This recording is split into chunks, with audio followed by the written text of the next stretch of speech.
नमस्ते विद्यार्थी जी, क्या हाल चाल आप सबों का। हमें उम्मीद है कि आप सभी अच्छे हैं और आप सबों का स्टडी पूरे मन और लगन से हो रही है।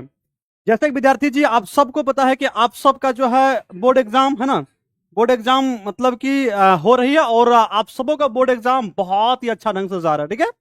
और एग्जाम को बेहतर करने के लिए मैं आ चुका हूं आप सबों को फिजिक्स का है ना कंसेप्ट को लेकर के, फिजिक्स का इंपॉर्टेंट क्वेश्चन को लेकर के जो आपके बोर्ड एग्जाम को और ज्यादा बेहतर कर सकता है, ठीक है।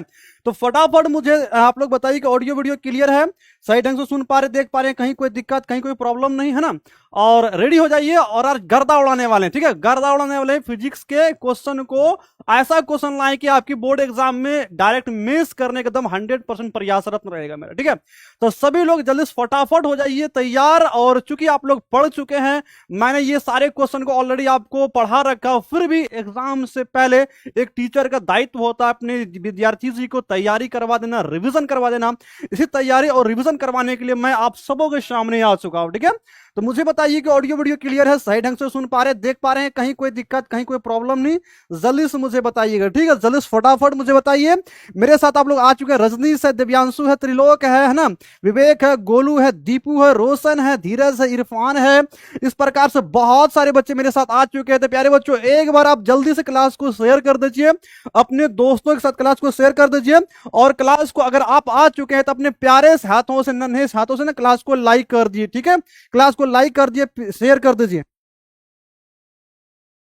ठीक है। और मुझे बताइए कि ऑडियो वीडियो क्लियर है, कोई दिक्कत कहीं प्रॉब्लम तो नहीं ना, जल्दी से मुझे बताइए, ठीक है। कोई दिक्कत कोई प्रॉब्लम नहीं ना, जल्दी से मुझे बताइए ना। जी गुरु जी, जल्दी से फटाफट आप लोग लाइक कर दीजिए और अपने दोस्तों के साथ क्लास को शेयर कर दीजिए, ठीक है। शेयर करिए जल्दी से फटाफट, है ना। क्या बात है ना। और आज हम लोग देखने वाले क्या, तो आज हम लोग यहाँ पर देखने वाले हैं टोटल मतलब 5 फरवरी के लिए जो है ना, 5 फरवरी के लिए फिजिक्स का आप लोग का एग्जाम होगा। क्योंकि आज आप लोगों का मैथमेटिक्स हो गया है और मतलब कि बायोलॉजी का भी आपका कंप्लीट हो गया। तो अब आपका मेन सेशन स्टार्ट होता है, फिजिक्स केमिस्ट्री, जो सब बच्चे का होता है ना। अभी तक जिसका स्पेशल बायोलॉजी था उनका हुआ, जिसका स्पेशल मैथ था उनका हुआ, या जिसका दोनों था वो भी कंप्लीट हो गया। अब जिसका फिजिक्स मतलब कि बायोलॉजी और मैथ दोनों, उनका आज फिजिक्स एग्जाम होगा, केमिस्ट्री होगा, और फिर इंग्लिश लगभग सबका कॉमन रहता है, फिर हिंदी में, फिर हिंदी और नॉन हिंदी फिर क्लास आगे। मतलब फिजिक्स और केमिस्ट्री एक ऐसा सब्जेक्ट है जिसमें सभी विद्यार्थी जी रहते हैं, ठीक है। तो इसमें सभी महत्वपूर्ण प्रश्न को करने वाले, जिसमें सब्जेक्टिव करने वाले, ठीक है। और परीक्षा से पहले इसको आप जरूर देख लीजिए, जरूर रिवीजन कर लीजिए, क्योंकि एग्जाम में क्वेश्चन लड़ाने की जिम्मेवारी मेरी है और मेरा हमेशा प्रयास रहता है कि आपको वो सारी चीज हम मतलब एग्जाम में बेहतर करवा दें, ठीक है। चलिए तो बच्चों स्टार्ट करते हैं क्लास को। और क्लास को स्टार्ट करने से पहले बस बसंत पंचमी का मौसम है, एक बार अपने जो है अग्रणीय पूजनीय देव जो है गणेश भगवान का आशीर्वाद लेते हैं और फिर माता सरस्वती का आशीर्वाद लेते हैं। और ये इनकी कृपा हम लोगों के लिए बहुत जरूरी है। बाकी ये एक ऐसी चीजें हैं कि इनकी कृपा अगर हो गई तो हम विशेष परिस्थिति में भी अपने आप को मतलब बहुत अच्छा कर पाएंगे, ठीक है। चलिए तो स्टार्ट करते क्लास को। और आज की क्लास एक सुंदर सा प्यारा सा मोटिवेशन के साथ स्टार्ट करते हैं। कहता अगर आप में आत्मविश्वास और मेहनत है तो आप कभी भी मतलब असफलता को हरा सकते हैं। अगर आप में आत्मविश्वास है और अगर आप मेहनत किए हैं तो फिर सफलता आपको आना ही है ना, आप कभी असफलता को हरा सकते हैं। बस ये दो चीजें बहुत जरूरी है। अभी एग्जाम के लिए आपका आत्मविश्वास बहुत जरूरी है और मेहनत तो आपने किया ही किया, इसमें कोई शक की बात नहीं है, ठीक है। चलिए तो स्टार्ट करते क्लास को। आपके सामने क्वेश्चन आ चुके हम लेकर के। सबसे पहला क्वेश्चन है, क्योंकि आप ये सारे क्वेश्चन पढ़ रखे हैं, मैं आपको रिवीजन करवा रहा हूं, ठीक है। मैं आपको रिवीजन करवा रहा हूं। अभी आपको जो है शॉर्ट क्वेश्चन आंसर करवा रहा हूं, फिर आपको जो है शाम में फिर मतलब ऑब्जेक्टिव करवाऊंगा, फिर आपको अंतिम रिवीजन भी करवाऊंगा। तो अभी इस क्लास के बाद 2 सेशन में आपका और लेने वाला हूं एग्जाम से पहले, और ये सारे सेशन आप करके जाइए, यकीन मानिए आपका एग्जाम बहुत जबरदस्त जाएगा, बहुत जबरदस्त जाएगा, ठीक है। चलिए है ना, बात करते बच्चों। सबसे पहला क्वेश्चन हम लोग के सामने यहां पर दिया गया, आवेश का रेखीय घनत्व से आप क्या समझते हैं, इसका एसआई मात्रक लिखें। अच्छा बच्चों समझिए, आवेश के जो घनत्व होता है, एक रेखीय घनत्व होता है, एक पृष्ठीय घनत्व होता है, और एक होता आयतन घनत्व। एक क्या होता है, एक आयतन घनत्व होता है। तो हमको यहां पर क्या रेखीय घनत्व है। अब रेखीय घनत्व में क्या क्या बातें होती है, जब आवेश किसी रेखिक चालक या लंबाई पर एक समान रूप से फैली होती है तो चालक के प्रति एकांक आयतन में जो आवेश होगा उस आवेश को ना रेखिक घनत्व कहते हैं। देख लेते हैं, जब आवेश को एक समान रूप से रेखिक चालक पर वितरित हो, वितरित कहने का मतलब क्या, फैला हो ना, फैला हो या वितरित हो, तो रेखिक चालक के प्रति एकांक लंबाई पर उपस्थित आवेश को आवेश का रेखिक घनत्व कहते हैं। बहुत इजी है। अगर फर्दर आप इस परिभाषा को भूल भी जाते हो तो आप याद रखना, इसका फॉर्मूला मैं हिंदी में लिख देता हूं। आवेश का रेखिक घनत्व बराबर क्या होता है, इसको आप हिंदी में खाली याद करना। आवेश का रेखिक घनत्व बराबर आप याद कर लो, रेखिक घनत्व बराबर लिखो, रेखिक घनत्व लिखो आप आवेश बट्टे लंबाई, क्या लिखो, आवेश बट्टे लंबाई, आवेश बट्टे लंबाई, ठीक है, आवेश बट्टे आप लंबाई लिखो। अब इससे क्या हो सकता है, इसको आप ऐसे भी डिफाइन कर सकते हो, प्रति एकांक लंबाई में उपस्थित आवेश या वितरित आवेश को आवेश का रेखिक घनत्व कहते हैं। आप इसे इजीली ऐसे भी बना सकते हो, ठीक है। चलिए, है ना। अब बच्चों बात करते हैं नेक्स्ट क्वेश्चन की ओर बात करते हैं। इसका अगर हम लोग देखें, इसको संकेत इसका क्या होता है, आवेश का रेखिक घनत्व को सूचित किया जाता है लेमडा से। किससे, लेमडा से सूचित किया जाता है। और लेमडा इक्वल टू फॉर्मूला क्या होता है, डी क्यू अपन डीएल। फिर हम इससे पूछ रहे हैं इसका एस आई मात्रक क्या होता है। इसका एस आई मात्रक हम लोग देखें तो आवेश का एसआई मात्रक क्या होता है, कूलाम होता, और लंबाई का मात्रक क्या था, मीटर होता, तो कूलाम प्रति मीटर हम कह सकते, कूलाम प्रति मीटर, इसका क्या हो गया, एसआई मात्रक हो गया। इसी प्रकार से आपको आवेश का पृष्ठीय घनत्व की बात करेंगे तो कहेंगे प्रति एकांक क्षेत्रफल प्रति एकांक क्षेत्रफल पर उपस्थित आवेश को आवेश का पृष्ठीय घनत्व कहते हैं। आयतन की अगर बात करेगा तो प्रति एकांक आयतन पर उपस्थित आवेश को आवेश का आयतन घनत्व कहते हैं। और इसका मात्रक क्या, कूलाम प्रति मीटर, पृष्ठीय के लिए कूलाम प्रति मीटर स्क्वायर होगा और आयतन के लिए कूलाम प्रति मीटर क्यूब होगा, ठीक है। तो ये चीजें आपको क्लियर कर लेना है। चलिए अब अगला क्वेश्चन की ओर चलते हैं, 2 नंबर क्वेश्चन की ओर चलते हैं। 2 नंबर क्वेश्चन कहता है कि आवेश के क्वांटमीकरण से आप क्या समझते हैं। आवेश का क्वांटमीकरण का मतलब हो गया कि आवेश के क्वांटमीकरण के सिद्धांत के अनुसार कहता है किसी भी वस्तु पर आवेश इलेक्ट्रॉन आवेश का क्या होता है, पूर्ण गुणज या पूर्णांकी गुणज होता है। क्या होता है, पूर्ण गुणज या पूर्णांकी गुणज होता है। कहने का मतलब कहें आवेश क्यू जो होता है वो क्या होता है, प्लस माइनस एनई होता है। प्लस माइनस एनई कहने का मतलब क्या हो गया, आवेश क्यू जो है ये क्या पूर्ण है, इसको हम पूर्णांकी या पूर्ण कह सकते हैं, पूर्णांक कह सकते हैं। और ये क्या इलेक्ट्रॉन का आवेश, क्या इसको इलेक्ट्रॉन का आवेश कहेंगे। तो कह सकते हैं किसी भी वस्तु पर आवेश इलेक्ट्रॉन पर आवेश का क्या होता है, पूर्ण गुणज होता है। किसी वस्तु पर आवेश को हम लोग कैसे रिप्रेजेंट करते हैं, Q equal to plus minus n e से, जहां E का मतलब क्या हो गया, इलेक्ट्रॉन पर आवेश, और N का मतलब क्या हो सकता है, N का मतलब हो सकता है N बराबर आपका हो सकता है plus minus 1 plus minus 2 plus minus 3 up to हो सकता है, ठीक है। तो ये बहुत इजी क्वेश्चन है। और साथ ही साथ यहां पर आवेश का संरक्षण सिद्धांत को भी आपको ध्यान में रखना, ठीक है। इस टॉपिक में आप आवेश का संरक्षण सिद्धांत को भी, आवेश का संरक्षण सिद्धांत, ठीक है, आवेश का संरक्षण सिद्धांत को भी आपको ध्यान में रखना है। आवेश का संरक्षण सिद्धांत क्या कहता है, कहता आवेश को न तो उत्पन्न किया जा सकता है न ही नष्ट किया जा सकता। आवेश को न तो उत्पन्न किया जा सकता है न ही नष्ट किया जा सकता है। इसे एक पिंड से दूसरे पिंड में क्या सिर्फ स्थानांतरित किया जा सकता, सिर्फ ट्रांसफर किया जा सकता है, ठीक है। तो यहां से आपको प्रैक्टिस करना है इस चीज को। अब बच्चों नेक्स्ट बात करते हैं कूलाम के नियम की सीमाएं की बात करते हैं ना। कूलाम के नियम क्या होता है, तो कूलाम के नियम जो स्थिर वैद्युत बल का नियम है, इसका फॉर्मूला क्या है, इसका फॉर्मूला तो F बराबर 1/4 pi epsilon not Q1 Q2 upon R square, है ना। अगर दो आवेश स्थिर अवस्था में रहे तो उसका फॉर्मूला हम लोग कूलाम के नियम से निकालते हैं। या कहीं कहीं पे हो सकता है इसी को, क्योंकि अभी बोर्ड एग्जाम में क्या है कि कंसेप्चुअल क्वेश्चन पूछा जा रहा है, तो इसको ऐसे भी पूछ सकते हैं। F बराबर इसको आप KQ, है ना, इसको आप लिख सकते हो KQ1 Q2 बट्टे R स्क्वायर भी से लिख सकते हो। ऐसा अब एग्जाम का पैटर्न कुछ बदल गया है, तो यहां पर आपको ध्यान में रखना, चीज वही है, बस आपका कंसेप्ट आपके साथ रहना चाहिए, ठीक है। तो कूलाम के नियम की सीमा क्या है, तो कूलाम के नियम जो है सबसे पहली बात देखेंगे, कूलाम के नियम सिर्फ बिंदु आवेश के लिए लागू है या सत्य है, और कूलाम के नियम क्या सिर्फ स्थिर आवेश के लिए सत्य है। तो ये दो बातें आपको अच्छे से लर्न करके रखना है।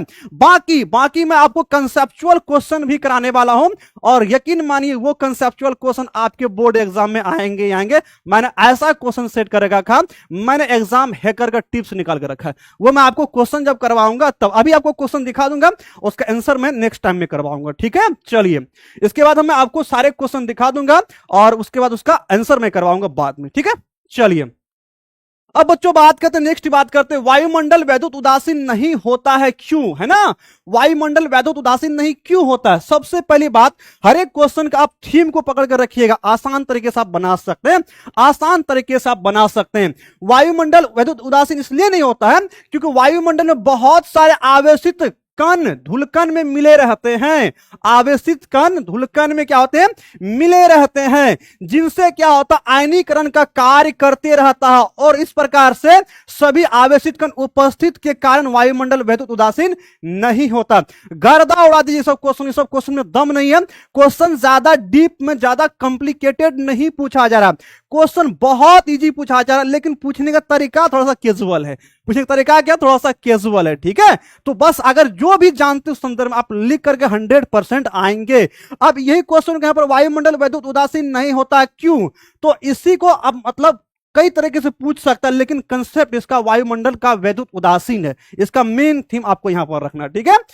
5 नंबर क्वेश्चन पे चलते हैं। 5 नंबर क्वेश्चन हमको क्या कहता है बाबू, कहता है कि संधारित्र से क्या समझते हैं, इसकी धारिता को भी बतावे, संधारित्र क्या होती इसकी धारिता को भी बतावे, अथवा संधारित्र की धारिता से आप क्या समझ। देखो आप इसी क्वेश्चन से देखो तो यहां पर मेन थीम क्या, संधारित्र की धारिता, मेन थीम क्या है, संधारित्र की धारिता है। तो संधारित्र होता क्या, तो संधारित्र गुरु एक ऐसा युक्ति या यंत्र होता, उपकरण होता, जो भी आप लिखो है ना, वो क्या होता है जिसकी आकृति और आयतन बढ़ाए बिना धारिता बढ़ा सकते हैं। संधारित्र एक ऐसा उपकरण है जो विद्युत ऊर्जा को, है ना, विद्युत ऊर्जा को विद्युत क्षेत्र के रूप में क्या करता है, संग्रहित करता है या संचित करता है या स्टोर करता है या धारण करता है। संधारित्र क्या है, संधारित्र एक ऐसे युक्ति है जिसकी आकृति और आयतन बढ़ाए बिना उसके अंदर धारिता को बढ़ाया जा सकता है, मतलब वो स्टोर करने का काम करता है। फिर कहता है संधारित्र की धारिता से आप क्या समझते हैं, क्योंकि संधारित्र की धारिता उसकी विद्युत ऊर्जा के रूप में संग्रहित करने की क्षमता को धारिता कहते हैं। मतलब संधारित्र की धारिता का मतलब क्या हो गया, संधारित्र द्वारा आवेश को धारण करने की क्षमता, संधारित्र द्वारा आवेश को धारण करने की क्षमता को संधारित्र की क्या कहते हैं, धारिता कहते हैं। बस इतना सिंपल भाषा में आपको एकदम सारे चीज को सिंपल भाषा में बता रहे हैं, ताकि एग्जैक्टली अभी कभी आपके माइंड में क्या होगा, फिट हो जाएगा, अभी कभी याद हो जाएगा। अब इसका धारिता ऐसा ही मात्रा क्या था, धारिता ऐसा ही मात्रक फैराड में मापा जाता है। क्या होता है मात्रक, क्या होता है मात्रक, इसको रखेंगे, इसका मात्रक जो है वो क्या, फैराड है, ठीक है, इसका मात्रक क्या है, फैराड है। क्लियर बच्चों, ये बात आपको ध्यान में रखना है, ठीक है, ये बात आपको ध्यान में रखना है। चलिए तो हम लोग आगे किस पे, हम लोग आगे क्वेश्चन नंबर 5 पे आगे चलते हैं, चले। और जो सब लाइक नहीं किए ना दोस्त, एक बार लाइक कर, जितने लोग आ चुके हैं उतना लाइक नहीं, क्या बात है, बेईमानी आप लोग कर लेते हैं, एक बार प्लीज लाइक कर दीजिए, है ना। चलिए 6 नंबर क्वेश्चन की ओर चलते हैं। 6 नंबर क्वेश्चन में क्या कहता है बाबू, है ना, 6 नंबर क्वेश्चन में कहता है कि विद्युतीय तीव्रता एवं बिंदु विभव से आप क्या समझते हैं। दो बातें, अब देखो इस क्वेश्चन को आप अलग अलग करके याद करके रखें। आप हो सकता है आप विद्युतीय तीव्रता को अलग याद कर रखे होंगे, विद्युतीय विभव को आप अलग याद करके रखेंगे, लेकिन अभी इसी प्रकार से क्वेश्चन को मिक्सअप करके पूछा जा रहा है, इसी प्रकार से मिक्सअप करके। तो विद्युतीय तीव्रता एवं विद्युतीय विभव से आप क्या समझते हैं, या विद्युत क्षेत्र की तीव्रता से आप क्या समझते हैं। एक ही बात है, हम विद्युतीय तीव्रता या विद्युत क्षेत्र की तीव्रता पढ़े तो यह क्वेश्चन मेरा कंप्लीट होगा, और एक टॉपिक यहां पर विद्युत विभव से क्या समझते हैं। तो बस यही मिक्स करके जो पूछने का बोर्ड का आदत हो गया, इसीलिए बच्चा थोड़ा सा आप लोग परेशान हो रहे, बाकी और कोई नया बात नहीं है। अब बात करते हैं विद्युत क्षेत्र की तीव्रता की, बात करते हैं विद्युत क्षेत्र की तीव्रता क्या होती है। तो विद्युत क्षेत्र में किसी बिंदु पर उपस्थित एकांक धनावेश जितने बल का अनुभव करता है, एकांक धनावेश या परीक्षण आवेश भी से आप कह सकते हैं, एकांक धनावेश या परीक्षण आवेश जितने बल का अनुभव करता है, उस बिंदु पर विद्युत क्षेत्र को विद्युत क्षेत्र की क्या कहते हैं, तीव्रता कहते हैं। और विद्युत क्षेत्र की तीव्रता क्या, एक सदिश राशि है। विद्युत क्षेत्र की तीव्रता क्या है, एक सदिश राशि है। नेक्स्ट बात करते हैं बाबू, यहां पर क्वेश्चन की बात करते हैं, विद्युत विभव की बात करते हैं, विद्युत क्षेत्र की विभव की बात करें, कहता है विद्युत क्षेत्र में एकांक धनावेश को अनंत से विद्युत क्षेत्र के किसी बिंदु तक लाने में जितना कार्य करना पड़ता है उसे उस बिंदु का विद्युत विभव कहते हैं। और विद्युत विभव का फॉर्मूला हम लोग जनरली क्या कह सकते हैं, V इक्वल टू क्या कहेंगे, V equal to W by Q W by Q कहिए, या अगर एकांक परीक्षण आवेश धनावेश है तो V इक्वल टू आप W बाय Q नॉट भी से लिख सकते हैं ना, Q नॉट भी लिख सकते हैं। और इसका मात्रक की बात करेंगे, मात्रक क्या होता है, इसका मात्रक गुरुजी वोल्ट होता है। क्या होता है, वोल्ट होता है। और वोल्ट को कैसे लिखा जाता है, तो जूल प्रति कूलाम, कहेंगे जूल प्रति कूलाम लिखा जाता है। और विद्युत क्षेत्र की तीव्रता की बात करें, इसका फॉर्मूला हम लोग क्या लिखेंगे, इसका फॉर्मूला लिखेंगे वेक्टर E इक्वल टू क्या लिखेंगे, vector F upon Q not लिखेंगे या Q लिखेंगे।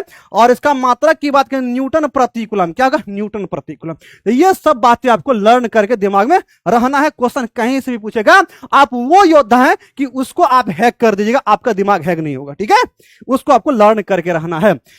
7 नंबर क्वेश्चन की ओर चलते हैं। 7 नंबर क्वेश्चन क्या था, विद्युतीय है ना, विद्युतीय तीव्रता एवं विद्युतीय विभव के बीच संबंध को स्थापित करें। और यकीन मानिए कि ये क्वेश्चन जो है, ये क्वेश्चन आपके लॉन्ग में भी आ सकता है।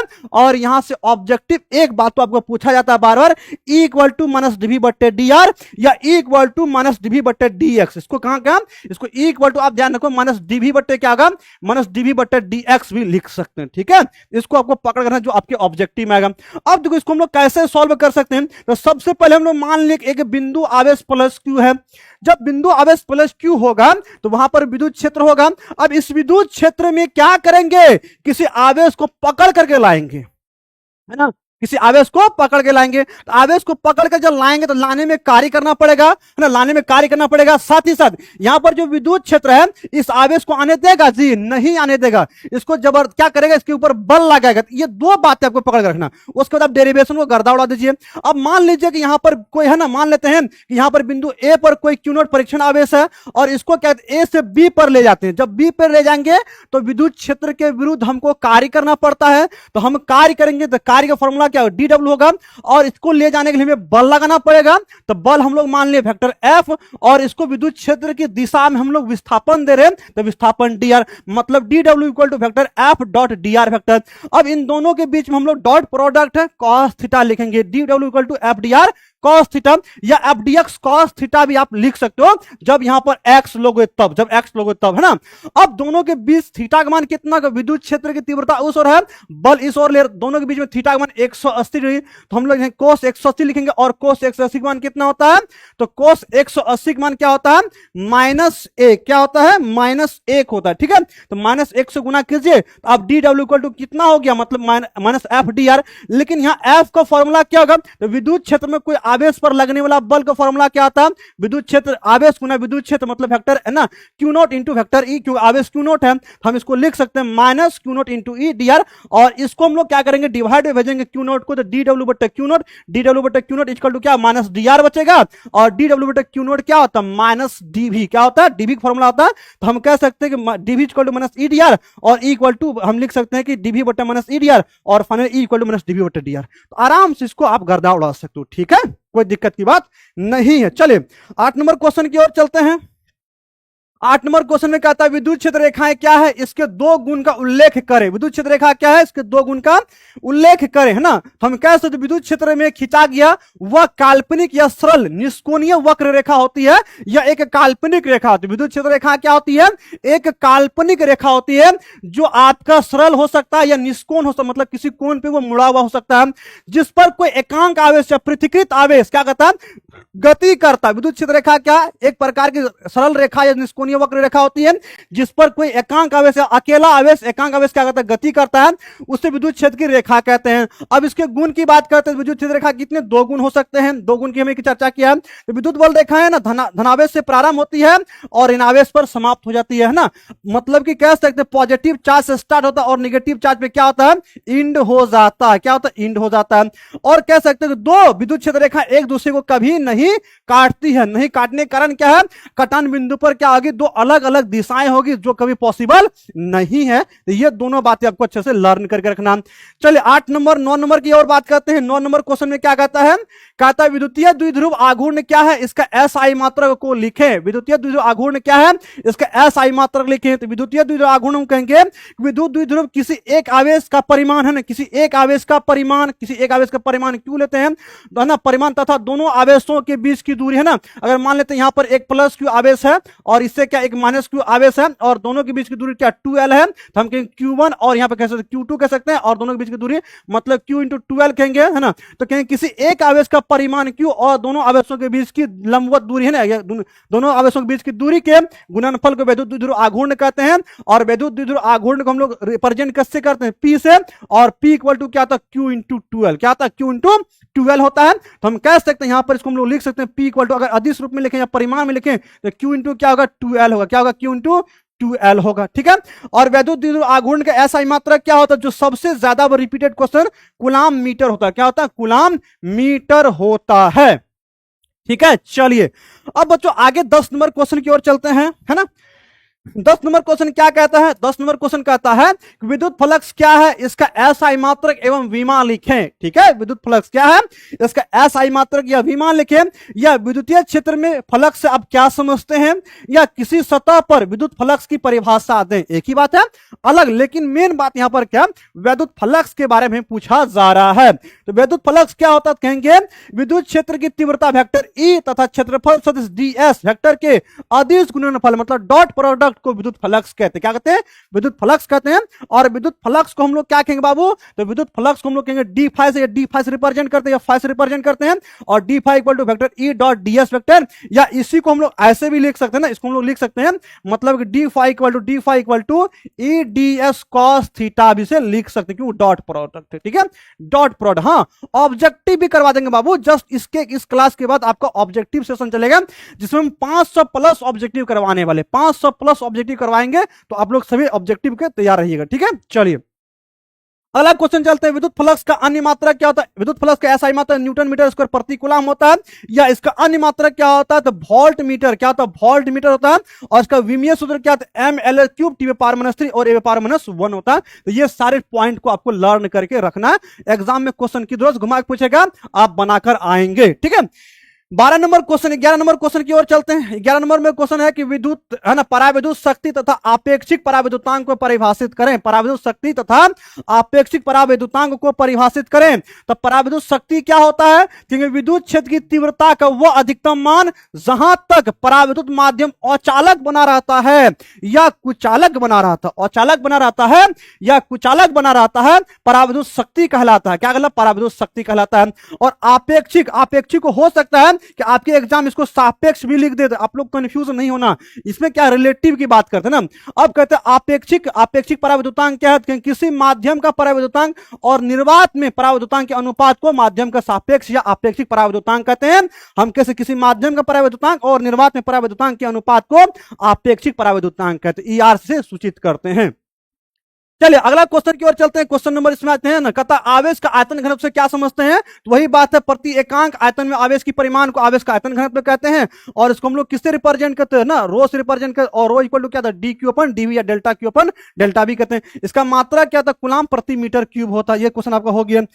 चलिए 13 नंबर क्वेश्चन पे कहते हैं कि चालक की धारिता से क्या समझते हैं, तो चालक धारिता से उसकी विद्युत आवेश को धारण करने की क्षमता को चालक की धारिता कहते हैं, और इसे सी से दर्शाया जाता है। और इसका एसआई मात्रा क्या था फेराड होता है। बस लर्न करना, बहुत इजी क्वेश्चन सब है ये। चलिए 14 नंबर क्वेश्चन, संधारित्र की धारिता किन बातों पर निर्भर करता है, संधारित्र की धारिता किन दो बातों पर निर्भर करता है। हमने किन दो बातों पर ध्यान रखना, संधारित्र की धारिता क्या था, प्लेट का क्षेत्रफल है ना, हम कहते हैं सी इक्वल टू क्या आता है epsilon not a upon D होता है ना।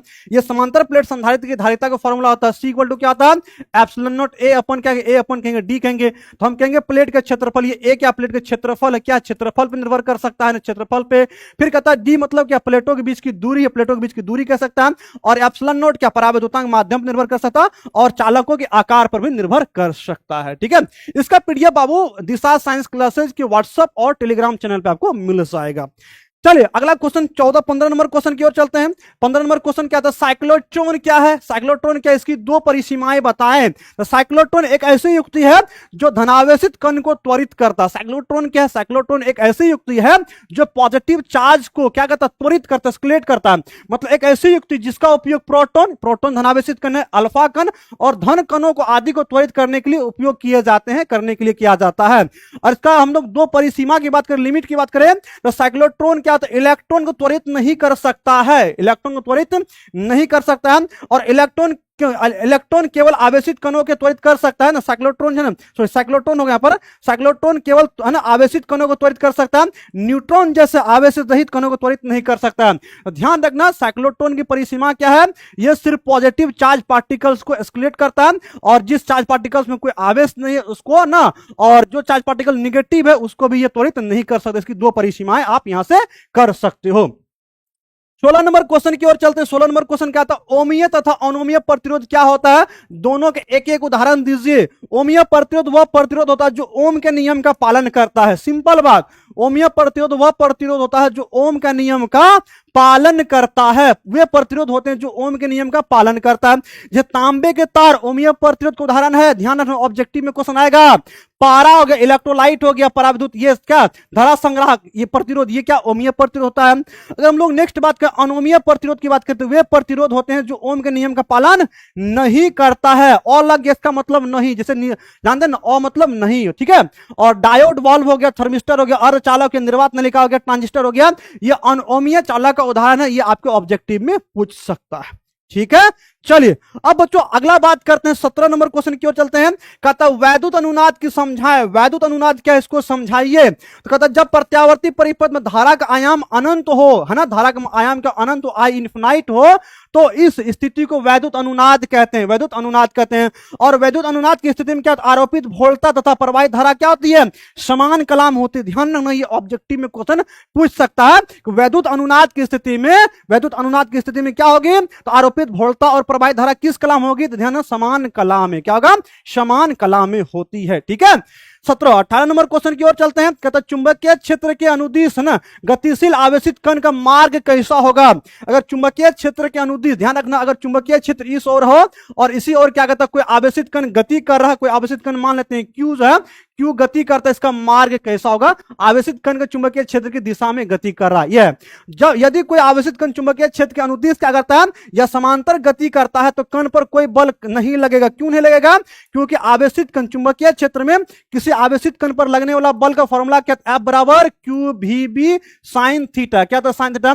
जब चुंबकीय क्षेत्र की दिशा में आवेशित कण गति करेगा तो थीटा का मान शून्य होगा, थीटा का मान क्या शून्य होगा, मतलब F बराबर क्या है क्यू भी बी लिखेंगे, साइन जीरो लिखेंगे, और साइन जीरो का मान कितना होता है, जीरो होता है, मतलब F बराबर क्या जीरो, मतलब कोई बल कार्य नहीं करता, वही कोई बल नहीं लगेगा। इसलिए वो अपने सीधी रेखा में मार्ग पर बिना विचलन के गतिशील करता रहेगा, और अतः उसका मार्ग क्या होगा, सीधा रेखा होगा, क्या होगा, सीधा रेखा होगा, ठीक है। उसमें कोई बल कार्य नहीं करेगा तो वो क्या होगा, सीधा निकल जाएगा। ये आपके ऑब्जेक्टिव में भी ये क्वेश्चन यहां से बन सकता है। चले 19 नंबर कहता है नीला और पीला रंगों के लिए कार्बन प्रतिरोध का कलर कोड लिखें। नीला के लिए कितना होता है, तो नीला के लिए 6 होता है, और पीला के लिए कितना होता है, 4 होता है। इनको आप याद रखेंगे, B B of Great Britain, B B से स्टार्ट करेंगे, 0 से स्टार्ट करेंगे, B B of Great Britain has a very good wife wearing gold and silver necklace. तो वहां से आप 0 से स्टार्ट करेंगे और सभी कलर कोड को आप अच्छे से समराइज कर लीजिएगा, वहां से आपके क्वेश्चन ऑब्जेक्टिव बहुत ज्यादा चांसेस होता है बनाने का। कार्बन प्रतिरोध को आप लोग अच्छे से, कार्बन प्रतिरोध, कार्बन कलर कोड को ना, कार्बन कलर कोड को आप अच्छे से समराइज करना, ठीक है, कार्बन कलर कोड को आप अच्छे से समराइज करना, ठीक है। चलते हैं 20 नंबर क्वेश्चन की ओर चलते हैं। कहता है धारित्रीय प्रतिघात से आप क्या समझते हैं, धारित्रीय प्रतिघात से क्या समझते हैं। सर कितना क्वेश्चन है बच्चों, टोटल 70 क्वेश्चन ही करवाना है, काफी इंपॉर्टेंट 70 क्वेश्चन है, टेंशन नहीं लीजिए, ठीक है। 70 क्वेश्चन करवाएंगे और पूरा फिजिक्स का क्वेश्चन करवा देंगे, ठीक है। धारित्रीय प्रतिघात से आप क्या समझते हैं। धारित्रीय प्रतिघात वह प्रतिघात होती है जब प्रत्यावर्ती धारा एसी के प्रवाह में संधारित्र द्वारा, ध्यान रखना, संधारित्र द्वारा लगाए गए अवरोध होता है, तो संधारित्र जब प्रत्यावर्ती धारा के प्रवाह में अवरोध लगाता है तो उसको धारित्रीय प्रतिघात कहते हैं। क्या धारित्रीय प्रतिघात कहते हैं, और धारित्रीय प्रतिघात को एक्सिस रिप्रेजेंट करते हैं, किससे, एक्सिस से, और एक्स इक्वल टू क्या फॉर्मूला था, 1/ओमेगा-c, और दिश धारा के लिए क्या होता है, इसका मान अनंत होता है। ये भी आपके ऑब्जेक्टिव में क्वेश्चन पूछेगा, क्यों कंसेप्चुअल बेस्ड क्वेश्चन पूछता है। ध्यान रखना धारित्रीय प्रतिघात दिश धारा के लिए क्या होता है, डीसी के लिए क्या होता है, डीसी के लिए अनंत होता है, इनफिनाइट होता है, क्या होता है, अनंत या ना इनफिनाइट होता है। ये चीज को आपको अच्छे से लर्न करना है, ठीक है। चलिए अगला क्वेश्चन और 20-21 पे चलते हैं। कहता है किरचॉफ के नियम को लिखें, अथवा विद्युत नेटवर्क के लिए, विद्युत नेटवर्क के लिए, जाल के लिए, ध्यान रखना, हो सकता है आपको जाल भी दे सकता है, ठीक है, हो सकता है जाल, नेटवर्क के लिए किरचॉफ के दोनों नियम को लिखें, ठीक है, किरचॉफ के दोनों नियम को, बिल्कुल पीडीएफ आपको बहुत जल्दी मिल जाएगा, क्लास खत्म होने के बाद आपको पीडीएफ मिल जाएगा, ठीक है। अब बच्चों बात करते हैं किरचॉफ के प्रथम नियम कहते हैं किसी विद्युत परिपथ में किसी भी संधि पर मिलने वाले है ना मिलने वाली धाराओं का बीजगणितीय योग क्या होता है? बीजगणितीय योग शून्य होता है। किरचॉफ के दो नियम, एक होता है केसीएल, क्या होता है केसीएल, और एक होता है केवीएल, क्या होता है KVL. Kirchhoff's current law, Kirchhoff's current law में क्या होता है? सभी धाराओं का बीजगणितीय योग शून्य होता है। और केवीएल में क्या होता है? सभी विभवांतरों का बीजगणितीय योग क्या होता है? शून्य होता है। कहने का मतलब सिग्मा कहेंगे सभी धाराओं का योग कहेंगे, इसका मान क्या होता है? शून्य होता है। और किरचॉफ के द्वितीय नियम में कहते हैं कि किसी बंद लूप में सभी विभवांतरों का बीजगणितीय योग क्या होता है? शून्य होता है। मतलब डेल सिग्मा भी इक्वल टू क्या है? शून्य लिखेंगे। क्लियर? तो ये दोनों बातें बहुत इजी है, इससे ये सब क्वेश्चन छोड़ने वाला नहीं है बोर्ड एग्जाम में, ठीक है। चलिए अब बाकी रहा कंसेप्चुअल बेस्ड क्वेश्चन करवाने के, तो वो भी मैं आपको करवाऊंगा, वहां से क्वेश्चन बाहर नहीं जाएगा। ये क्वेश्चन करने के बाद फिर जो मैं करवाऊंगा उनसे भी आपका बाहर नहीं जाएगा।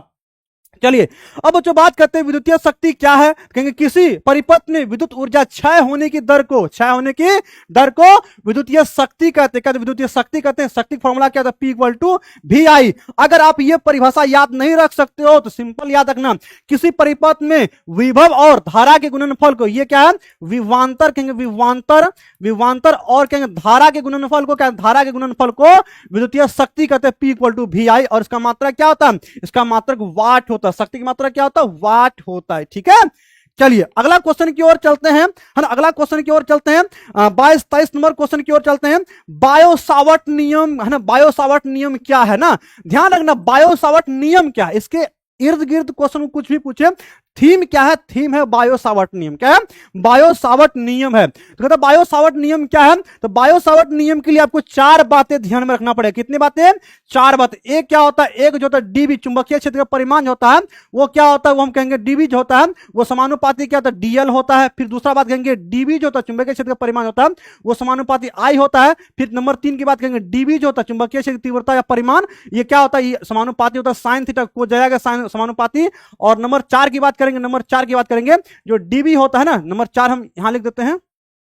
नंबर 4 की बात करते हैं। नंबर 4 में क्या होगा? डीबी का जो मान था वो मतलब व्युत्क्रमानुपाती वर्ग के दूरी के वर्ग के व्युत्क्रमानुपाती। तो ये चारे बात आपको ध्यान रखना, और ये 4 स्टेप आप याद कर लेते हैं आप आराम से परिभाषा बना सकते हैं। तो चलिए कहते हैं कि धारा, है ना, धारावाही चालक से उत्पन्न चुंबकीय क्षेत्र की तीव्रता, उत्पन्न चुंबकीय क्षेत्र की तीव्रता या परिमाण चालक में प्रवाहित धारा आई, चालक में प्रवाहित धारा आई के अनुक्रमानुपाती होती है। चालक के अल्पांश डीएल समानुपाती या अनुक्रमानुपाती होता है। चालक से बिंदु दूरी के वर्ग के व्युत्क्रमानुपाती होता है। और धारा की दिशा में चालक के खंड से बिंदु पे मिलाने रेखा के बीच बना कोण, है ना, बना कोण क्या? कोजया के क्या होता है? समानुपाती। बना कोण की जया के क्या होती है? समानुपाती होती है। तो हम क्या क्या देखें? एक बात हम कहेंगे डीबी जो है वो क्या है? पहली बात फिर देख लो, इसको डीबी समानुपाती क्या कहेंगे? डीबी समानुपाती हम कहेंगे, डीबी समानुपाती हम लोग डीआई कहेंगे, डीबी समानुपाती डीआई कहेंगे। दूसरा बात क्या कहेंगे बाबू? दूसरा बात कहेंगे डीबी जो होता है वो समानुपाती क्या होता है? समानुपाती डीएल होता है। क्या होता है? डीएल होता है। तीसरा बात क्या कहेंगे? डीबी जो होता है, डीबी क्या होता है? समानुपाती क्या होता है? समानुपाती हम कहेंगे साइन थीटा होता है, साइन थीटा। और चौथा बात कहेंगे डीबी जो होता है क्या होता है? चौथा बात डीबी क्या है? डीबी जो है डीबी समानुपाती 1/r²। इन सबको आप मिला दीजिए, इन सबको आप मिला दीजिए, आप लिखेंगे डीबी, है ना, डीबी समानुपाती IDL sine theta, IDL sine theta बटे r²। या इसको आप ऐसे भी लिख सकते हो, समानुपाती घटाओगे तो डीबी इक्वल टू आप लिखोगे, डीबी इक्वल टू आप क्या लिखोगे? D B equal to mu not बटे 4 pi IDL sine theta, IDL sine theta बटे क्या लिखेंगे? इसको आप r² लिख सकते हो, ठीक है। इसको आप अच्छे से लिख सकते हो। चलिए अब बच्चों अगला क्वेश्चन मतलब 23-24 नंबर क्वेश्चन की ओर चलते हैं। कहता लॉरेंस बल क्या है? भाई लॉरेंस बल कुछ नहीं है, एक प्रकार की बल है। जब क्या होता है?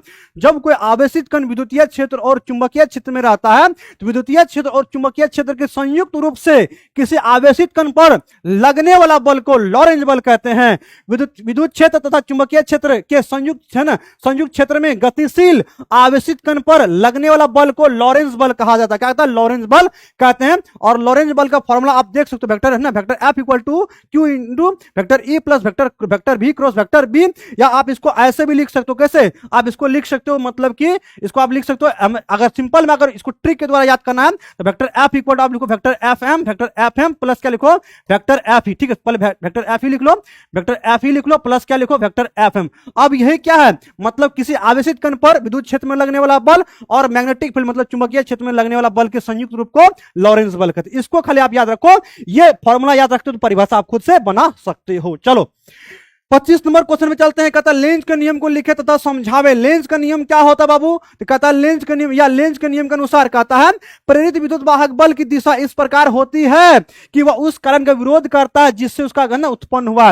लेंज के नियम को सिंपल बात है, आज जिसको आप खड़ा करते कल वही आपका विरोध करना शुरू कर देता है, वही है लेंज का नियम। आप जिसको आज मतलब ज्ञान दिए हैं, जिसको आप हर चीज सिखाए हैं, और वही कल आपके विरोध अगर बोलना शुरू कर देगा, समझना उसके अंदर लेंज का नियम आ गया। क्या आ गया? लेंज का नियम आ गया, है ना। फिर कहता है लेंज का नियम, कहता है लेंज का नियम जो है ऊर्जा संरक्षण सिद्धांत का पोषण करता है। कैसे?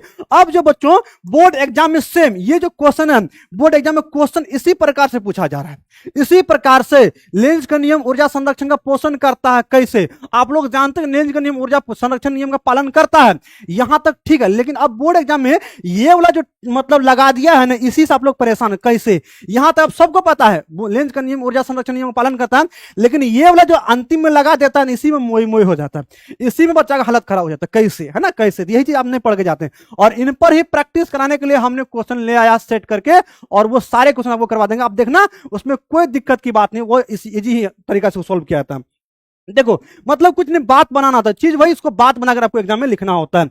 कहता जब चुंबक को धारावाही लूप की ओर या दूर ले जाते हैं तो लूप चुंबक की विरोध करता है, बल आरोपित करता है। लूप क्या करता है? लूप जो चुंबक का पर विरोधी बल आरोपित करता है, इस बल के विरुद्ध कुछ कार्य करना पड़ता है, और यह कार्य क्या फ्री में हो जाएगा, यह कार्य विद्युत ऊर्जा के रूप में संचित होता है। मतलब जो काम किए ऊर्जा के रूप में कन्वर्ट हो गया। इस प्रकार से ऊर्जा और कार्य दोनों एक दूसरे क्या पूरा के मतलब यहां पर नष्ट नहीं हुआ, यह संरक्षित हो गया ना। तो सिंपल बात है कि जब किसी को आप अपने से दूर ले जाते हो, तो वो उसको मतलब कोई आपसे किसी खास आदमी को दूर ले जाता है और आप उसको नहीं जाने देते, लेकिन फिर भी वो ले जाता है, तो उसके लिए कार्य करना पड़ता है। तो वही कार्य उसके अंदर क्या ऊर्जा के रूप में संचित होता है, और इसी हम लोग लेंज का नियम का ऊर्जा संरक्षण का नियम पालन करता है। ठीक है, इसी प्रकार से चलिए 26 नंबर क्वेश्चन की ओर चलते हैं।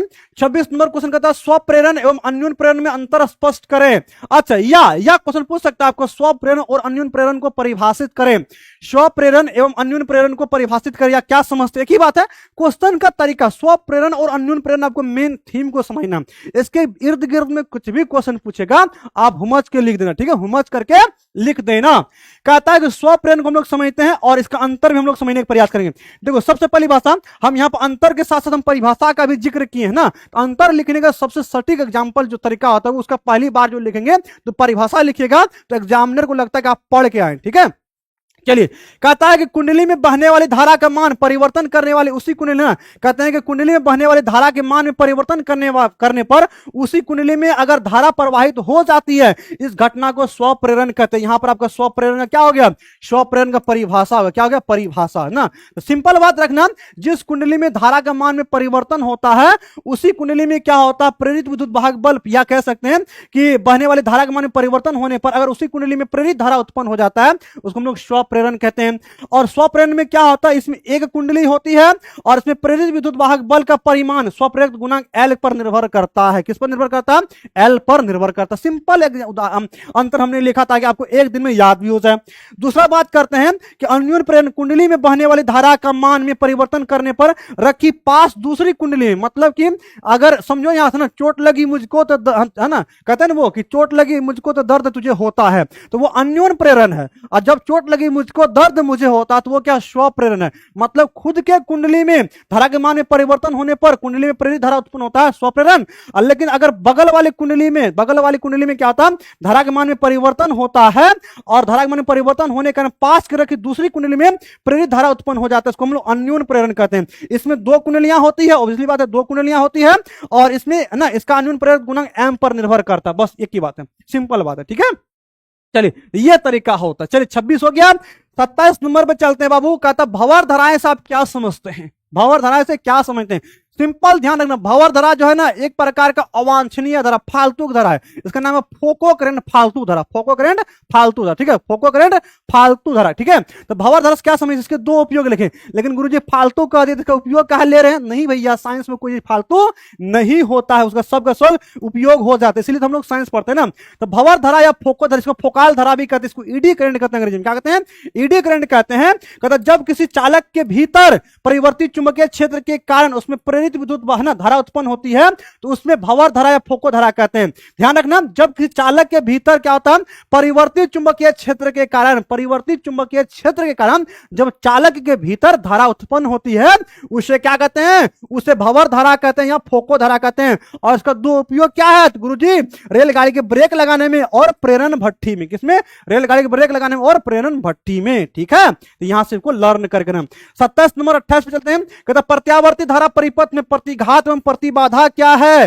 तो ध्यान रखना, प्रत्यावर्ती धारा परिपथ में क्या है, कहेंगे कि हम कहेंगे प्रत्यावर्ती धारा परिपथ में प्रतिरोध, प्रेरक और संधारित्र। प्रत्यावर्ती धारा परिपथ में प्रतिरोध, प्रेरक और संधारित्र जैसे अवयवों के कारण धारा में प्रवाह आने वाले अवरोध को क्या कहते हैं, प्रतिबाधा कहते हैं। क्या कहते हैं? ध्यान रखना, प्रेरक प्रतिरोध के द्वारा हो सकता है, आर के द्वारा हो सकता है, एल के द्वारा या सी के द्वारा। प्रेरक है ना, मतलब प्रतिरोध, प्रेरक और संधारित्र के द्वारा अगर प्रत्यावर्ती धारा के मार्ग में अवरोध उत्पन्न होता है तो उसको हम लोग क्या कहेंगे, उसको हम लोग प्रतिबाधा कहेंगे, है ना, इंपीडेंस कहते हैं। और इसको जेड से रिप्रेजेंट करते हैं। इसका मात्रक क्या, इसका मात्रक ओम होता है। तो प्रतिरोध, प्रतिबाधा और प्रतिरोध, प्रतिबाधा और प्रतिघात तीनों का मात्रक क्या होता है, तीनों का मात्रक ओम ही होता है। आपको लर्न करके अच्छे से रखना। ठीक है, अब बच्चों बात करते हैं प्रतिघात की, बात करते हैं प्रतिघात क्या होता है। तो प्रत्यावर्ती धारा परिपथ में केवल प्रेरक कुंडली द्वारा या केवल संधारित्र द्वारा या केवल प्रेरक कुंडली द्वारा मतलब एल द्वारा या केवल संधारित्र सी द्वारा जब प्रत्यावर्ती धारा के मार्ग में बाधा या अवरोध उत्पन्न हो तो उसको प्रतिघात कहते हैं। क्या कहते हैं? प्रतिघात कहते हैं। क्या कहते हैं बाबू? प्रतिघात कहते हैं। ठीक है, चलिए अगला क्वेश्चन की ओर चलते हैं। कहता ट्रांसफार्मर के ताम्र है ना, ताम्र क्षय को समझाएंगे। ट्रांसफार्मर के ताम्र क्षय या ताम्र हानि को समझावें। तो ताम्र क्षय या ताम्र हानि किसको कहते हैं? कहता ट्रांसफार्मर के प्राथमिक कुंडली एवं द्वितीय कुंडली में धारा प्रवाहित होने पर इन कुंडलियों के प्रतिरोध के कारण उनमें जूल के प्रभाव से उष्मा उत्पन्न हो जाती है। क्या होती है? प्रतिरोध के कारण क्या होता है, ट्रांसफार्मर के जब प्राथमिक कुंडली और द्वितीय कुंडली में धारा प्रवाहित होती है तो कुंडली में क्या होता है, प्रतिरोध होता है, जिसके कारण से वहां पर जूल उष्मा के प्रभाव से ना धारा उष्मा के रूप में क्या होता है, धारा जो है उष्मा के रूप में कन्वर्ट होता है, परिवर्तित हो जाता है। और उस उष्मा का कोई यूज होगा? ट्रांसफार्मर के पास थोड़ा सा आग सेकने के लिए आप लोग जाइएगा, नहीं जाइएगा। तो मतलब वहां पे क्या उष्मा, उस उष्मा का कोई जरूरत नहीं होता है, खाना थोड़ा बनेगा। अर्थात हम कैसे विद्युत ऊर्जा का है ना, विद्युत ऊर्जा का एक भाग जो उष्मीय ऊर्जा के रूप में क्या होती है ना, उष्मीय ऊर्जा के रूप में क्षय हो जाता है, जिसे हम लोग ताम्र हानि या ताम्र क्षय कहते हैं। क्या ताम्र हानि या ताम्र क्षय कहते हैं। ठीक है, ताम्र कॉपर लॉस इसको क्या हिंदी में कहते हैं।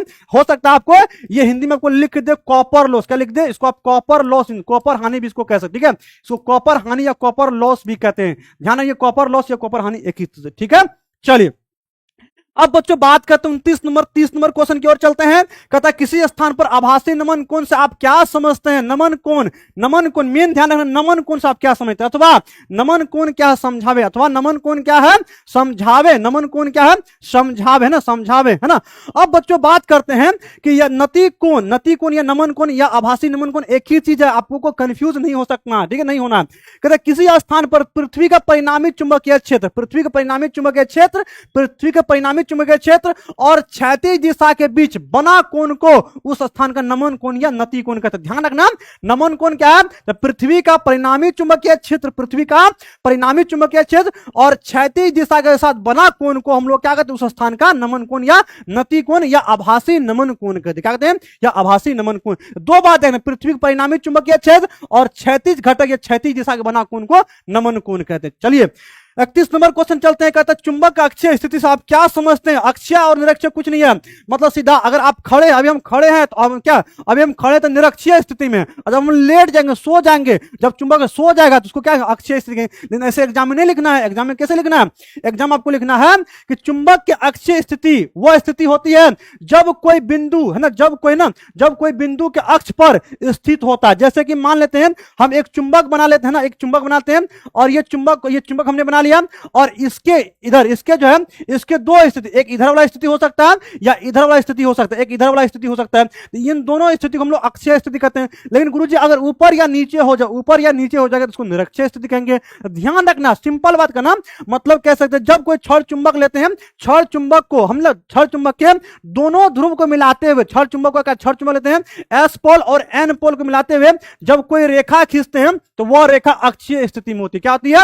अक्षीय स्थिति में होती है ना, अक्ष अक्ष पर वह सीधी रेखा होती है जो चुंबक के उत्तरी और दक्षिणी ध्रुव को क्या करती गुजरती है। जब चुंबक के उत्तरी और दक्षिणी ध्रुव से कोई रेखा गुजरती है तो वह रेखा की जो स्थिति होती है वह चुंबक का अक्षीय स्थिति कहलाता है। ठीक है, यहां सबको इजीली में याद कर करना, ठीक है ना। और अक्षीय स्थिति फॉर्मूला क्या होता है, ध्यान रखना, अक्षीय स्थिति फॉर्मूला क्या होता है, बी अक्षीय की बात करें, एक्सियल की बात करेंगे तो हम कहेंगे म्यू नॉट बटे 4 पाई 2m बटे r क्यूब, 2m बटे r क्यूब। ये फॉर्मूला आपके ऑब्जेक्टिव के लिए काफी इंपॉर्टेंट है। ये क्या है, काफी इंपॉर्टेंट है। चलिए हो गया।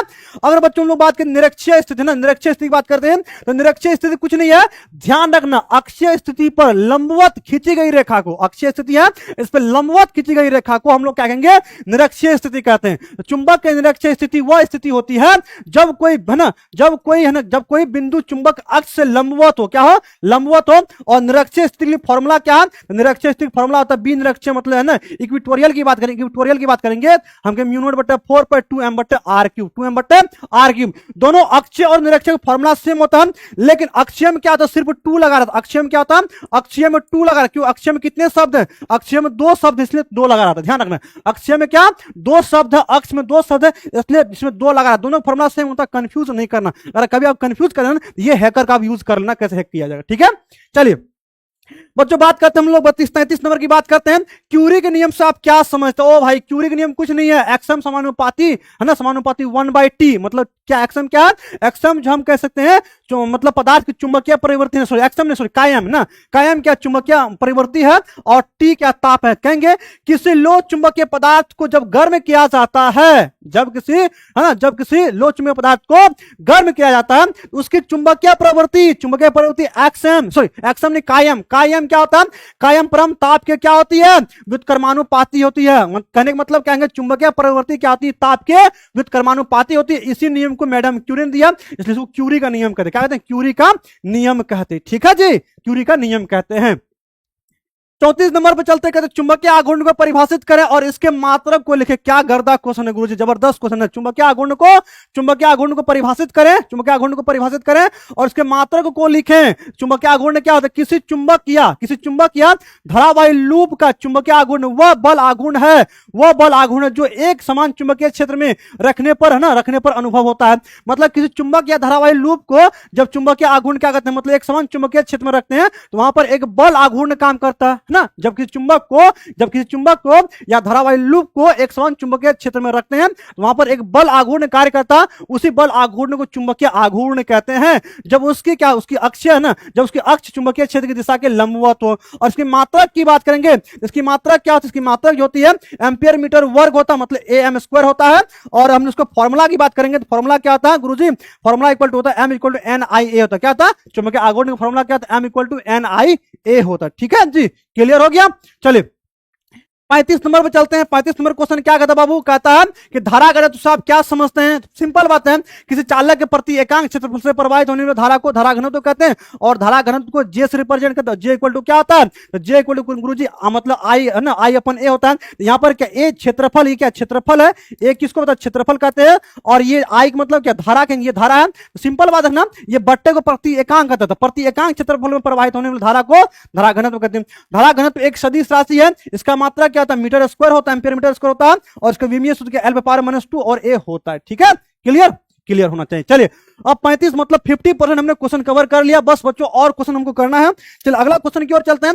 विद्युत चुंबकीय तरंग क्या है, इसकी 2 गुण को लिखें। विद्युत चुंबकीय तरंग क्या है, इसके 2 गुण को लिखें। क्योंकि विद्युत चुंबकीय तरंग एक ऐसी तरंग होती है जिसमें विद्युत क्षेत्र वेक्टर ई तथा चुंबकीय क्षेत्र वेक्टर भी परस्पर लंबवत होती है। मतलब विद्युत क्षेत्र और चुंबकीय क्षेत्र जब परस्पर लंबवत होती है और उस दिशा में दोलन करती है तो तरंग का संचलन है ना, तरंग के संचलन दोलन की दिशा की होती है और इन दोनों के लंबवत दिशा में होती है। कहने का मतलब क्या है कि विद्युत चुंबकीय तरंग एक ऐसी तरंग है जिनमें विद्युतीय क्षेत्र और चुंबकीय क्षेत्र परस्पर लंबवत दिशा में दोलन करता है और तरंग की संचलन इन दोनों के लंबवत होता है, तो उस तरंग को विद्युत चुंबकीय तरंगे कहते हैं। इसके 2 गुण को लिखना है। इसके 2 गुण क्या हो सकते हैं, विद्युत चुंबकीय तरंगे निर्वात में प्रकाश के चाल से गति करती है।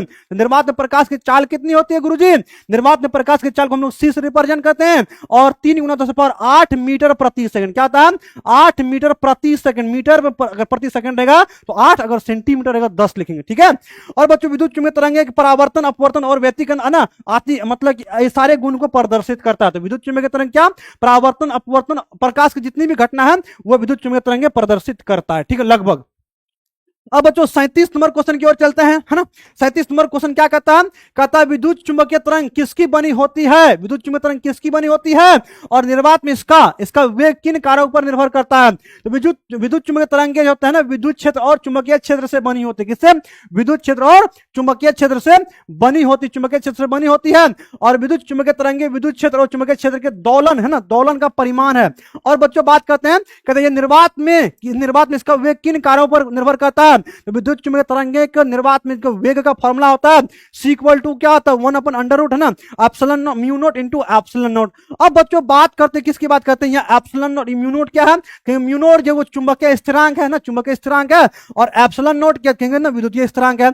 मतलब कह सकते हैं विद्युत चुंबकीय तरंगे किस पर निर्भर करता है, चुंबकीय स्थिरांक, चुंबकीय विद्युत चुंबकीय तरंग का वेग, चुंबकीय स्थिरांक और, है ना, विद्युतीय स्थिरांक पर निर्भर करता है। ठीक है, चलिए अब बच्चों अगला क्वेश्चन 38 की ओर चलते हैं।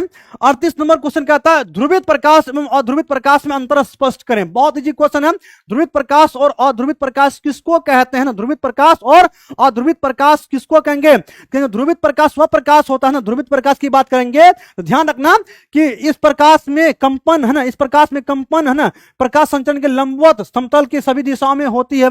सिंपल बात, ध्रुवित प्रकाश और अध्रुवित प्रकाश में अंतर कहेंगे तो मतलब ध्रुवित प्रकाश में क्या होता है, सॉरी अध्रुवित प्रकाश की बात करेंगे पहले, अध्रुवित, ठीक है, अध्रुवित प्रकाश की बात करते हैं। अध्रुवित प्रकाश में क्या होती है, प्रकाश का संचरण जो होता है वो तल के लंबवत, है ना, लंबवत सभी दिशाओं में गमन करता है। सिंपल बात को, अध्रुवित प्रकाश क्या इसमें, इस प्रकाश में डिसिप्लिन नहीं है, ये इधर इधर उधर उधर भागता, मतलब सभी दिशाओं में ये संपन्न करता है। वही अगर ध्रुवित प्रकाश की बात करेंगे, इस प्रकाश में कंपन, है ना, इस प्रकाश में कंपन प्रकाश संचरण के लंबवत तल में एक निश्चित दिशा में करता है। यहां पर क्या, सभी दिशा में संचरण करता है, यहां एक निश्चित दिशा में, मतलब ध्रुवित प्रकाश में क्या डिसिप्लिन आ गया, क्या गया डिसिप्लिन, और अध्रुवित प्रकाश में क्या डिसिप्लिन नहीं होता है। और बच्चों बात करते हैं किसकी बात करते हैं, जैसे सूर्य हो गया, विद्युत बल्ब हो गया, मोमबत्ती हो गया, आदि प्रकाश, है ना, आदि से प्राप्त प्रकाश का अध्रुवित होता है। और हम लोग बात करते हैं किससे, टूरमेलिन क्रिस्टल की बात करते हैं। पोलराइड से गुजरने वाले के बाद टूरमेलिन क्रिस्टल हो गया या पोलराइड से अगर किसी प्रकाश को गुजार देते हैं तो वो प्रकाश क्या होता है, समतल ध्रुवित या ध्रुवित प्रकाश होता है। सिंपल है, और यहां से आपके ऑब्जेक्टिव क्वेश्चन भी अच्छे से, इससे आपके ऑब्जेक्टिव क्वेश्चन भी इससे बन सकते हैं। ठीक है, चलिए 38 चलते हैं। कहता फ्रेनल का विवर्तन तथा फ्राउनहोफर के विवर्तन में अंतर स्पष्ट करें। फ्रेनल के विवर्तन क्या होता है, क्योंकि फ्रेनल के विवर्तन इसमें स्लिट, प्रकाश स्रोत और पर्दे के बीच क्या सीमित दूरी होता है। ध्यान, फ्रेनल के विवर्तन में क्या होता है, फ्रेनल के विवर्तन में इसमें स्लिट, प्रकाश स्रोत और पर्दे सीमित दूरी पर होता है। अगर फ्राउनहोफर की बात करेंगे, इसमें स्लिट, प्रकाश स्रोत और पर्दे असीमित दूरी पर, इनफाइनाइट डिस्टेंस पर होता है ना। अगर बात करें फ्रेनल विवर्तन, इसमें क्या होता है, रिजिड कोर विवर्तन, रिजिड कोर विवर्तन को फ्रेन, है ना, मतलब रिजिड कोर विवर्तन को फ्रेनल विवर्तन कहते हैं, और एक स्लिट विवर्तन को फ्राउनहोफर विवर्तन कहते हैं। सिंपल बात है, रिजिड कोर विवर्तन को फ्रेनल विवर्तन कहते हैं और एक स्लिट पर विवर्तन को फ्राउनहोफर विवर्तन कहते हैं। यहां से आपको ऑब्जेक्टिव भी क्लियर हो जाएगा। चलिए अब 40 नंबर की ओर चलते हैं। कहता है मृग तृष्णा को परिभाषित करें। मृग तृष्णा कुछ नहीं बच्चों, एक प्रकार का ठग है। क्या है, एक प्रकार का ठग। मृग तृष्णा क्या है, मृग तृष्णा या मृग मरीचिका भी इसको कहते हैं। इसको क्या कहते हैं, मृग मरीचिका भी कहते हैं। इसको ध्यान रखना, मृग मरीचिका भी इसको कहते हैं। ठीक है, इसको कहते हैं मृग मरीचिका भी कहते हैं, मृग मरीचिका भी कहते हैं। ध्यान, मृग तृष्णा या मृग मरीचिका, ये एक प्रकार की क्या ठग है, मतलब इल्यूजन है। क्या इल्यूजन है, कहते हैं गर्मी की चिलचिलाती धूप में जब रेगिस्तान या आप एनएच पे जाते हो, रेगिस्तान को छोड़ आप एनएच पे जाते हैं ना, सड़क पे ना, रेगिस्तान में या दूर सड़क पर पानी होने की एहसास होता है, और पास पहुंचने पर क्या होता है, वहां पानी दिखाई नहीं पड़ता है, नहीं देता, उसे मृग तृष्णा या मृग मरीचिका कहते हैं। मृग तृष्णा या मृग मरीचिका कहते हैं। ठीक है, चलिए 40 नंबर हो गया।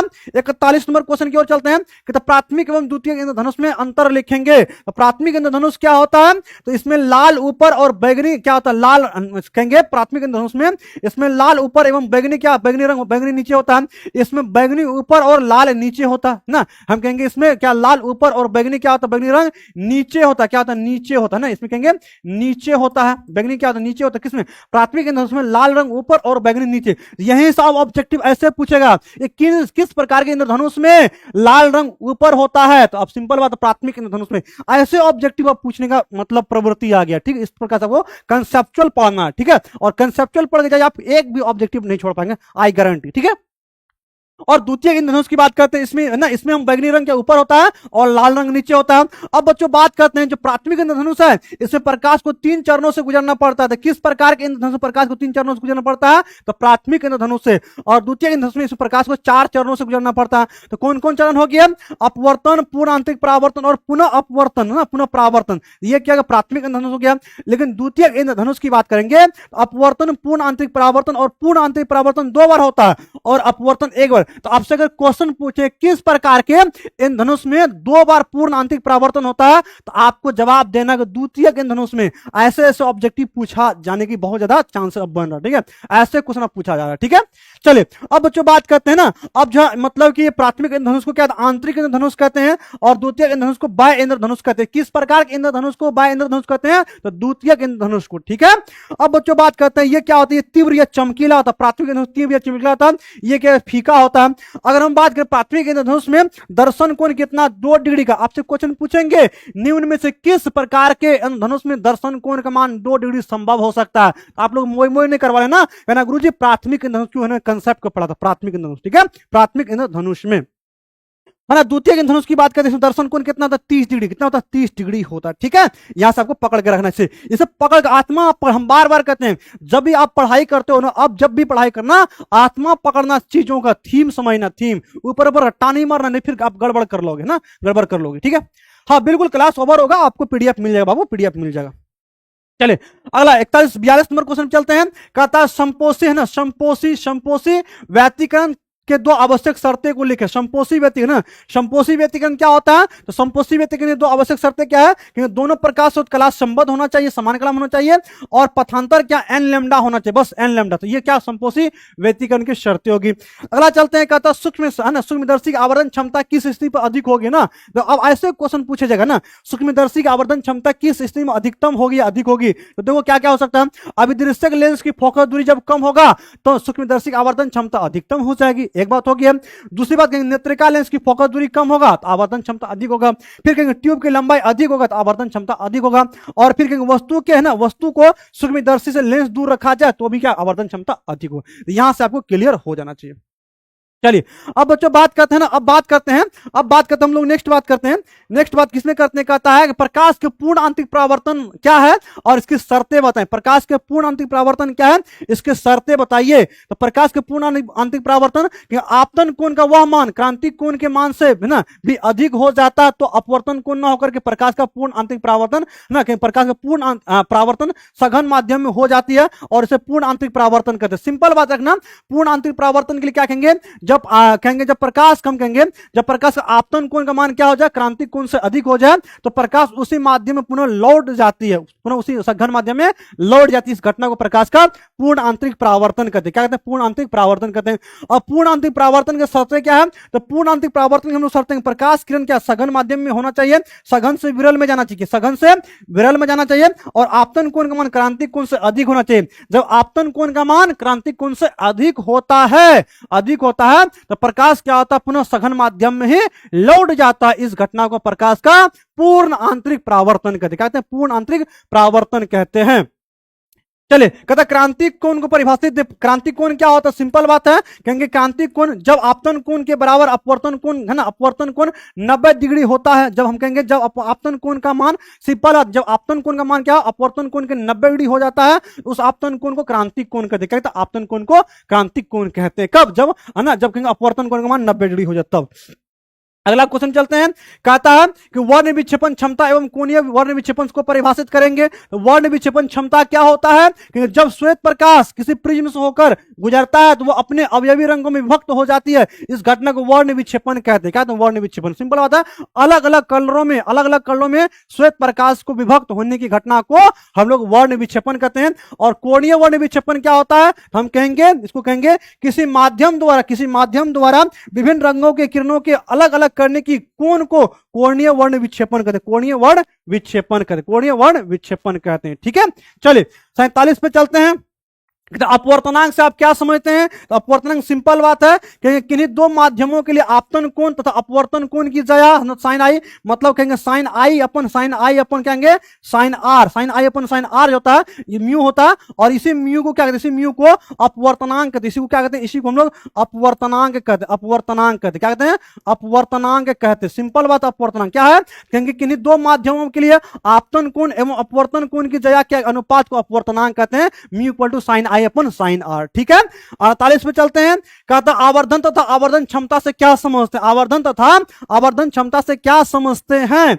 आवर्धन और आवर्धन क्षमता से क्या समझते हैं? कहेंगे आवर्धन प्रतिबिंब एवं बिंब की ऊंचाई के अनुपात को आवर्धन क्षमता कहते हैं, या सॉरी आवर्धन कहते हैं। दूसरी बात कहेंगे प्रतिबिंब दूरी और है ना, प्रतिबिंब दूरी एवं बिंब दूरी के अनुपात को आवर्धन कहा जाता है। सिंपल बात है। और आवर्धन क्षमता कहेंगे तो किसी प्रकाशिक यंत्र द्वारा वह क्षमता जो किसी वस्तु के आकार को बढ़ा करके दिखाई देता है या दिखा देता है, उस मतलब वस्तु के उस प्रकाशिक यंत्र की क्षमता को आवर्धन क्षमता कहेंगे। सिंपल बात है। तो आवर्धन क्षमता किसी प्रकाशिक यंत्र का क्या होता है? क्षमता होती है जो वस्तु को बड़ा करके आवर्धित करके दिखाता है। और हम लोग आवर्धन की बात करेंगे तो प्रतिबिंब की ऊंचाई और बिंब की ऊंचाई के अनुपात को आवर्धन कहते हैं। ठीक है, चलिए हाँ 49 नंबर क्वेश्चन चलते। कहता तरंगाग्र से आप क्या समझते हैं? तरंगाग्र क्या? सिंपल बात है, कहेंगे कि किसी माध्यम में तरंग है ना, किसी माध्यम में तरंग संचित होने पर उस माध्यम का वह पृष्ठ जिसमें स्थित सभी कण एक ही कला में कंपन करता है, सेम कला में सेम फेज में अगर कंपन करता है किसी माध्यम का कण, तो हम कहेंगे उस तरंगाग्र, उसे हम लोग तरंगाग्र कहते हैं। अब बच्चों बात करते हैं, एक और क्वेश्चन आता है आपको, द्वितीयक तरंगाग्र मतलब द्वितीयक तरंगिका, तो मतलब कहेंगे तरंगाग्र पर स्थित प्रत्येक कण एक नए तरंगाग्र स्रोत की तरह काम करता है, एक नए तरंगाग्र स्रोत की तरह काम करता है और सभी दिशाओं में एक नई तरंग उत्पन्न करती है। सिंपल बात है कि तरंगाग्र द्वितीयक तरंगिका की बात करेंगे, जैसे हम आज जन्म लिए तो हम कल किसी को जन्म दे सकते हैं ना, तो हम क्या द्वितीयक तरंगिका की तरह काम करेंगे, फिर वो किसी को जन्म देगा, फिर वो किसी को जन्म देगा, ये क्या द्वितीयक तरंगिका। तो सिंपल बात है, तरंगाग्र पर स्थित प्रत्येक कण एक नए तरंग के स्रोत की तरह काम करता है, एक नए तरंग स्रोत की तरह काम करता है और सभी दिशाओं में एक नई तरंग उत्पन्न करता है। इन्हें क्या कहते हैं? द्वितीयक तरंगिकाएं कहते हैं, द्वितीयक तरंगिकाएं कहते हैं। ठीक है, 50 पे चलते हैं। प्रकाश के व्यतिकरण से शर्तें लिखें। प्रकाश के व्यतिकरण, प्रकाश के व्यतिकरण की शर्तें क्या हो सकती है?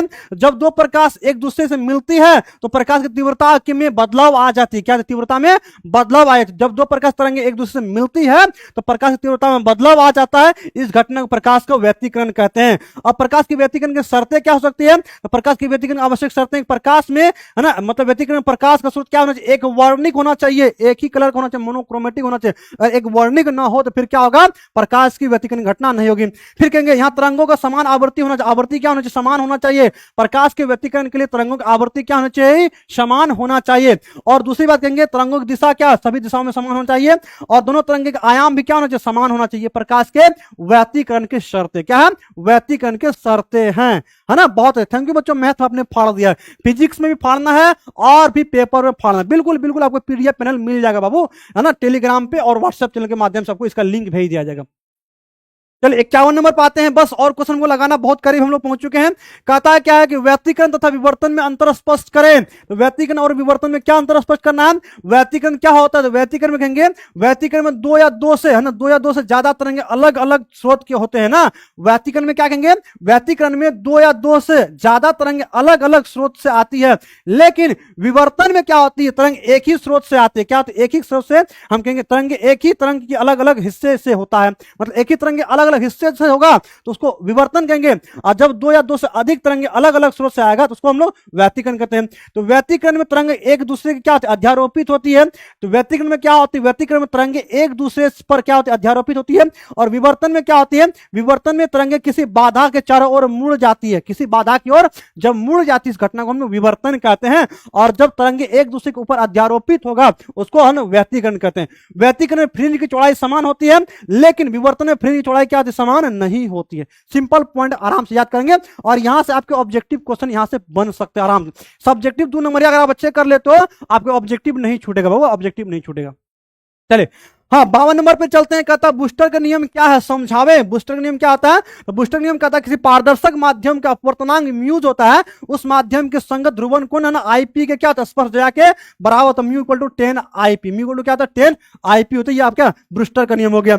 अगला चलते हैं फोटो सेल क्या है, इसके दो उपयोग को लेकर। फोटो सेल को प्रकाश सेल भी कहा, इसको प्रकाश सेल भी कहते हैं, ध्यान प्रकाश सेल भी इसे कहा जाता है। फोटो सेल को प्रकाश सेल भी कहा जाता है। कहेंगे एक ऐसी युक्ति जो प्रकाश ऊर्जा को विद्युत ऊर्जा में बदल देता है उसे क्या कहते हैं फोटो सेल या प्रकाश सेल कहते हैं। अच्छा इसे विद्युत नेत्री भी कहा जाता है। मतलब इसको विद्युत नेत्री मतलब ये नेत्र मतलब आंख की तरह काम करता है। क्या काम करता है? ये ध्वनि पुनरुत्पादन में इसका काम होता है, और ये विद्युत नेत्र मतलब चोर सूचक घंटी में इसका उपयोग किया था, और स्वचालित ऑटोमेटिक दरवाजे खोलने में भी इसका मतलब फोटो सेल का प्रयोग किया जाता है। हाँ ऑब्जेक्टिव करवा जस्ट इस क्लास के बाद आपका ऑब्जेक्टिव करवा देंगे, कुछ देर के बाद आपको इसका ऑब्जेक्टिव भी करवा देंगे। चले है ना। कहता कार्यफलन क्या है ना, कार्यफलन क्या है बच्चों, कार्यफलन क्या है? तो कार्यफलन क्या है? अथवा किसी धातु के लिए कार्यफलन को परिभाषित करें, किसी धातु के लिए कार्यफलन को परिभाषित करें। तो किसी धातु के लिए कार्यफलन क्या होता है? किसी धातु की सतह से एक इलेक्ट्रॉन बाहर निकलने के लिए आवश्यक न्यूनतम ऊर्जा को कार्यफलन कहते हैं। क्या कहते हैं? आवश्यक न्यूनतम ऊर्जा को कार्यफलन कहते हैं। चले एक्स किरणें के उपयोग को लिखेंगे। एक्स किरणें क्या होती है? तो किसी मतलब एक्स किरणें का चिकित्सा है, चिकित्सा मतलब डॉक्टर के पास टूटी फूटी हड्डियों ट्यूमर और अन्य असमानताओं को मतलब पता लगाने के लिए जाता है। और एक्स किरणें का कैंसर का पता ना, कैंसर का पता लगाने के लिए जाता है, मतलब मेमोग्राफी में इसका उपयोग किया जाता है। साथ ही साथ हम कहेंगे स्तन कैंसर का पता लगाने में इसका मतलब एक्स किरणें का उपयोग किया जाता है। फिर पदार्थों का अनुसंधान करने में किया जाता है, धातुओं की रेडियोग्राफी करने में किया जाता है, और क्रिस्टल संरचना का अध्ययन करने के लिए भी एक्स किरणें का उपयोग किया जाता है। और एक जगह और कोई भी चीज का उपयोग अगर पूछ दिया तो ना प्रयोगशाला में इसका उपयोग किया जाता है। प्रयोगशाला कुछ भी चीज के बारे में पूछे तो आपका ना प्रयोगशाला में इसका उपयोग किया जाता है। 56 नंबर क्वेश्चन की ओर चलते हैं। कहता बोर परमाणु मॉडल क्या है? बोर परमाणु है ना, बोर परमाणु मॉडल की सीमाएं क्या है? और बोर है ना परमाणु की है ना कहेंगे परमाणु के बोर मॉडल के दो खामियां का उल्लेख करेंगे। तो क्या क्या हो सकता है वो है ना कहेंगे मतलब यह मॉडल एक से अधिक इलेक्ट्रॉन वाले जटिल परमाणु के स्पेक्ट्रम को व्याख्या नहीं कर सका, मतलब कहेंगे। और इस मॉडल द्वारा स्पेक्ट्रल रेखा सूक्ष्म संरचना की व्याख्या नहीं की जा सकती है। यह बोर मॉडल के दो खामियां और इसकी सीमाएं भी आप इसको लिख सकते हो। चलिए कहता लेजर प्रकाश के गुण का उपयोग को लिखें। लेजर प्रकाश के गुण और उपयोग को लिखेंगे। लेजर प्रकाश का गुण क्या है? ये अत्यंत एक वर्णिक होता है, मतलब मोनोक्रोमेटिक सिंगल रे होता है। लेजर लाइट जानते हैं ना आप लोग? लेजर लाइट क्या होता है? एकदम सिंगल कलर का होता है। जैसे देखो है ना लेजर लाइट क्या होता है? सिंगल कलर का होता है ना, सिंगल कलर का। जैसे आप देख सकते हैं क्या ये सिंगल कलर का ना, ये सिंगल कलर का होगा, सिंगल कलर का, ठीक है सिंगल कलर होता है। और कहते हैं लेजर किरणें अति कला संबद्ध होती है, अति कला संबद्ध होती है। और इसका उपयोग कहाँ कहता है? संचार व्यवस्था में इसका उपयोग होता है, तकनीकी क्षेत्र में, टेक्निकल क्षेत्र में, चिकित्सा क्षेत्र में, मौसम विज्ञान में, और अनुसंधान और प्रयोगशाला में भी इसका उपयोग किया जाता है। चलिए 57 हो गया, बहुत हम लोग अब लगभग कवर करने वाले हैं। कहता रिडबर्ग नियतांक क्या? इसका ऐसा ही मात्रा लिखेंगे। रिडबर्ग नियतांक क्या? स्वीडिश वैज्ञानिक जोहान्स रिडबर्ग द्वारा दिया गया क्या है? एक नियतांक है ना, एक नियतांक है जो क्या करता है? जो परमाणु स्पेक्ट्रम से संबंधित है, और इसके द्वारा हाइड्रोजन स्पेक्ट्रम की व्याख्या की जाती है ना। उसकी पदम क्या है? इसका ऐसा ही मात्रा की बात करें मीटर प्रति है ना, प्रति मीटर, तो प्रति मीटर कहेंगे। चलिए 59 नंबर पे चलते हैं। कहता है कि पास्टन श्रेणी से आप क्या समझते हैं? सिंपल बात है, पास्टन श्रेणी किसको कहते हैं? जब इलेक्ट्रॉन उच्च कक्षा से 4, 5, 6 आदि में से निम्न कक्षा मतलब 3 में लौटता है, 3 में जब लौटता है मतलब उच्च कक्षा से जब निम्न कक्षा में 3 में लौटता है तो प्राप्त श्रेणी को पास्टन श्रेणी कहते हैं। और ये पास्टन श्रेणी क्या होता है? अवरक्त भाग से प्राप्त होता है, अवरक्त भाग से क्या होता है? प्राप्त होता है। चलिए 60 नंबर पे कहता है कार्बन डेटिंग क्या होता है? कार्बन डेटिंग क्या एक तकनीकी होती है, क्या होती है? एक प्रकार की तकनीकी होती है। और कार्बन डेटिंग एक तकनीक होती है जिसका उपयोग क्या? जिसका उपयोग किसी समय जीवित है ना, जीवित पदार्थों की अनुमानित आयु को पता करने के लिए कार्बन डेटिंग करके किसी फॉसिल्स का आयु को पता करने के लिए इसका उपयोग किया जाता है, ठीक है। और इससे रेडियो कार्बन की डेटिंग भी इसको रेडियो कार्बन डेटिंग हो सकता है, आपको रेडियो कार्बन डेटिंग देते तो आप ध्यान, इसे रेडियो कार्बन डेटिंग भी कहा जाता है। अब नेज अर्धचालक, अब द्रव्य अर्धचालक में अंतर लिखेंगे। नेज अर्धचालक क्या होता है? कहेंगे नेज अर्धचालक है ना, नेज अर्धचालक शुद्ध अर्धचालक भी कहते हैं। एक शुद्ध अर्धचालक जिसमें कोई भी बाहरी अशुद्धि नहीं मिलाई जाती उसे नेज अर्धचालक कहते हैं। और अब द्रव्य अर्धचालक की बात करेंगे, जब किसी शुद्ध अर्धचालक में कोई त्रिसंयोजी या पंच संयोजी मतलब त्रिसंयोजी या पंच संयोजी अशुद्धियां मिलाई जाती है तो उसे वह अर्धचालक कहते हैं, ठीक है। कहता है एन टाइप तथा पी टाइप अर्धचालक को समझाएं। तो एन टाइप क्या होता है? एन टाइप अर्धचालक जब किसी शुद्ध अर्धचालक जैसे कि सिलिकॉन हो गया और जर्मेनियम हो गया शुद्ध अर्धचालक के अंतर्गत आता है कि जब कोई शुद्ध अर्धचालक में पंच संयोजी अशुद्धियां जैसे फास्फोरस का आर्सेनी और एंटीमनी मिलाई जाती है तो एन टाइप का अर्धचालक बनते हैं। ये लाइन आप अच्छे से याद करना, इनसे आपके ऑब्जेक्टिव अच्छे से आपको यहां से बन जाएंगे। ठीक है, ऑब्जेक्टिव के लिए काफी इंपॉर्टेंट लाइन है। ठीक है, मतलब जब किसी शुद्ध अर्धचालक में कौन कौन हो गया? सिलिकॉन और जर्मेनियम शुद्ध अर्धचालक है, और शुद्ध अर्धचालक में जब पंच संयोजी अशुद्धियां मिलाई जाती है उसके रूप में कौन कौन हो सकता है? फास्फोरस, आर्सेनिक और एंटीमनी मिलाई जाएगी तो एन टाइप अर्धचालक प्राप्त होता है। यहां से ऑब्जेक्टिव बहुत अच्छा आपका बन जाएगा। ठीक है, अब बच्चों बात करते हैं पी टाइप अर्धचालक की बात करते हैं।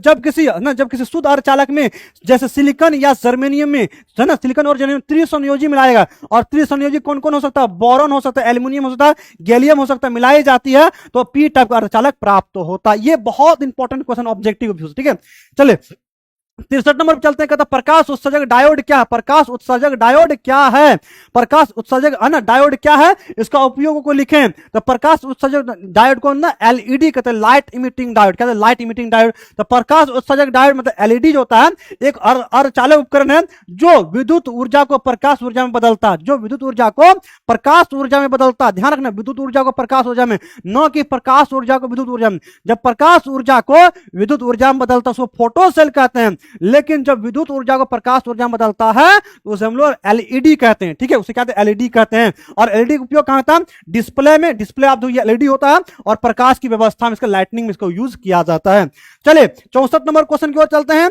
64 नंबर कहता है कि दार्शनिक पद्धति में मानवों के लिए अधिक उपयुक्त होता है। दार्शनिक पद्धति क्या है? हम मनुष्य के लिए अधिक उपयुक्त है, लेकिन द्विआधारी पद्धति केवल क्या? द्विआधारी पद्धति में केवल 2 अंक होते हैं, 0 और 1। क्या होता है? 0 और 1 होता है। किसमें? द्विआधारी में, है ना। और बात करते हैं मतलब द्विआधारी पद्धति में कंप्यूटर और अन्य डिजिटल उपकरण के लिए उपयोग है। कंप्यूटर और डिजिटल उपकरण के लिए कौन उपयोग है? तो द्विआधारी। और मनुष्य के लिए कौन उपयोग है? तो दार्शनिक। ठीक है, दार्शनिक कितने? 10 संख्या होती है और द्विआधारी में 2 ही संख्या होती है, 0 और 1। ठीक है, 65 पे चलते हैं।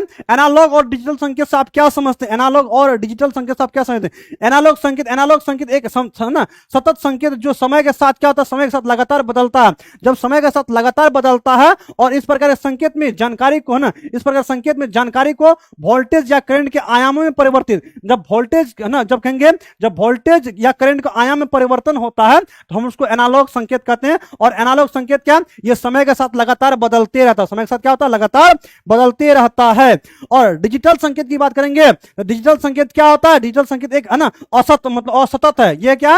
असतत है। अगर हम लोग एनालॉग की बात करेंगे तो ये क्या होता है?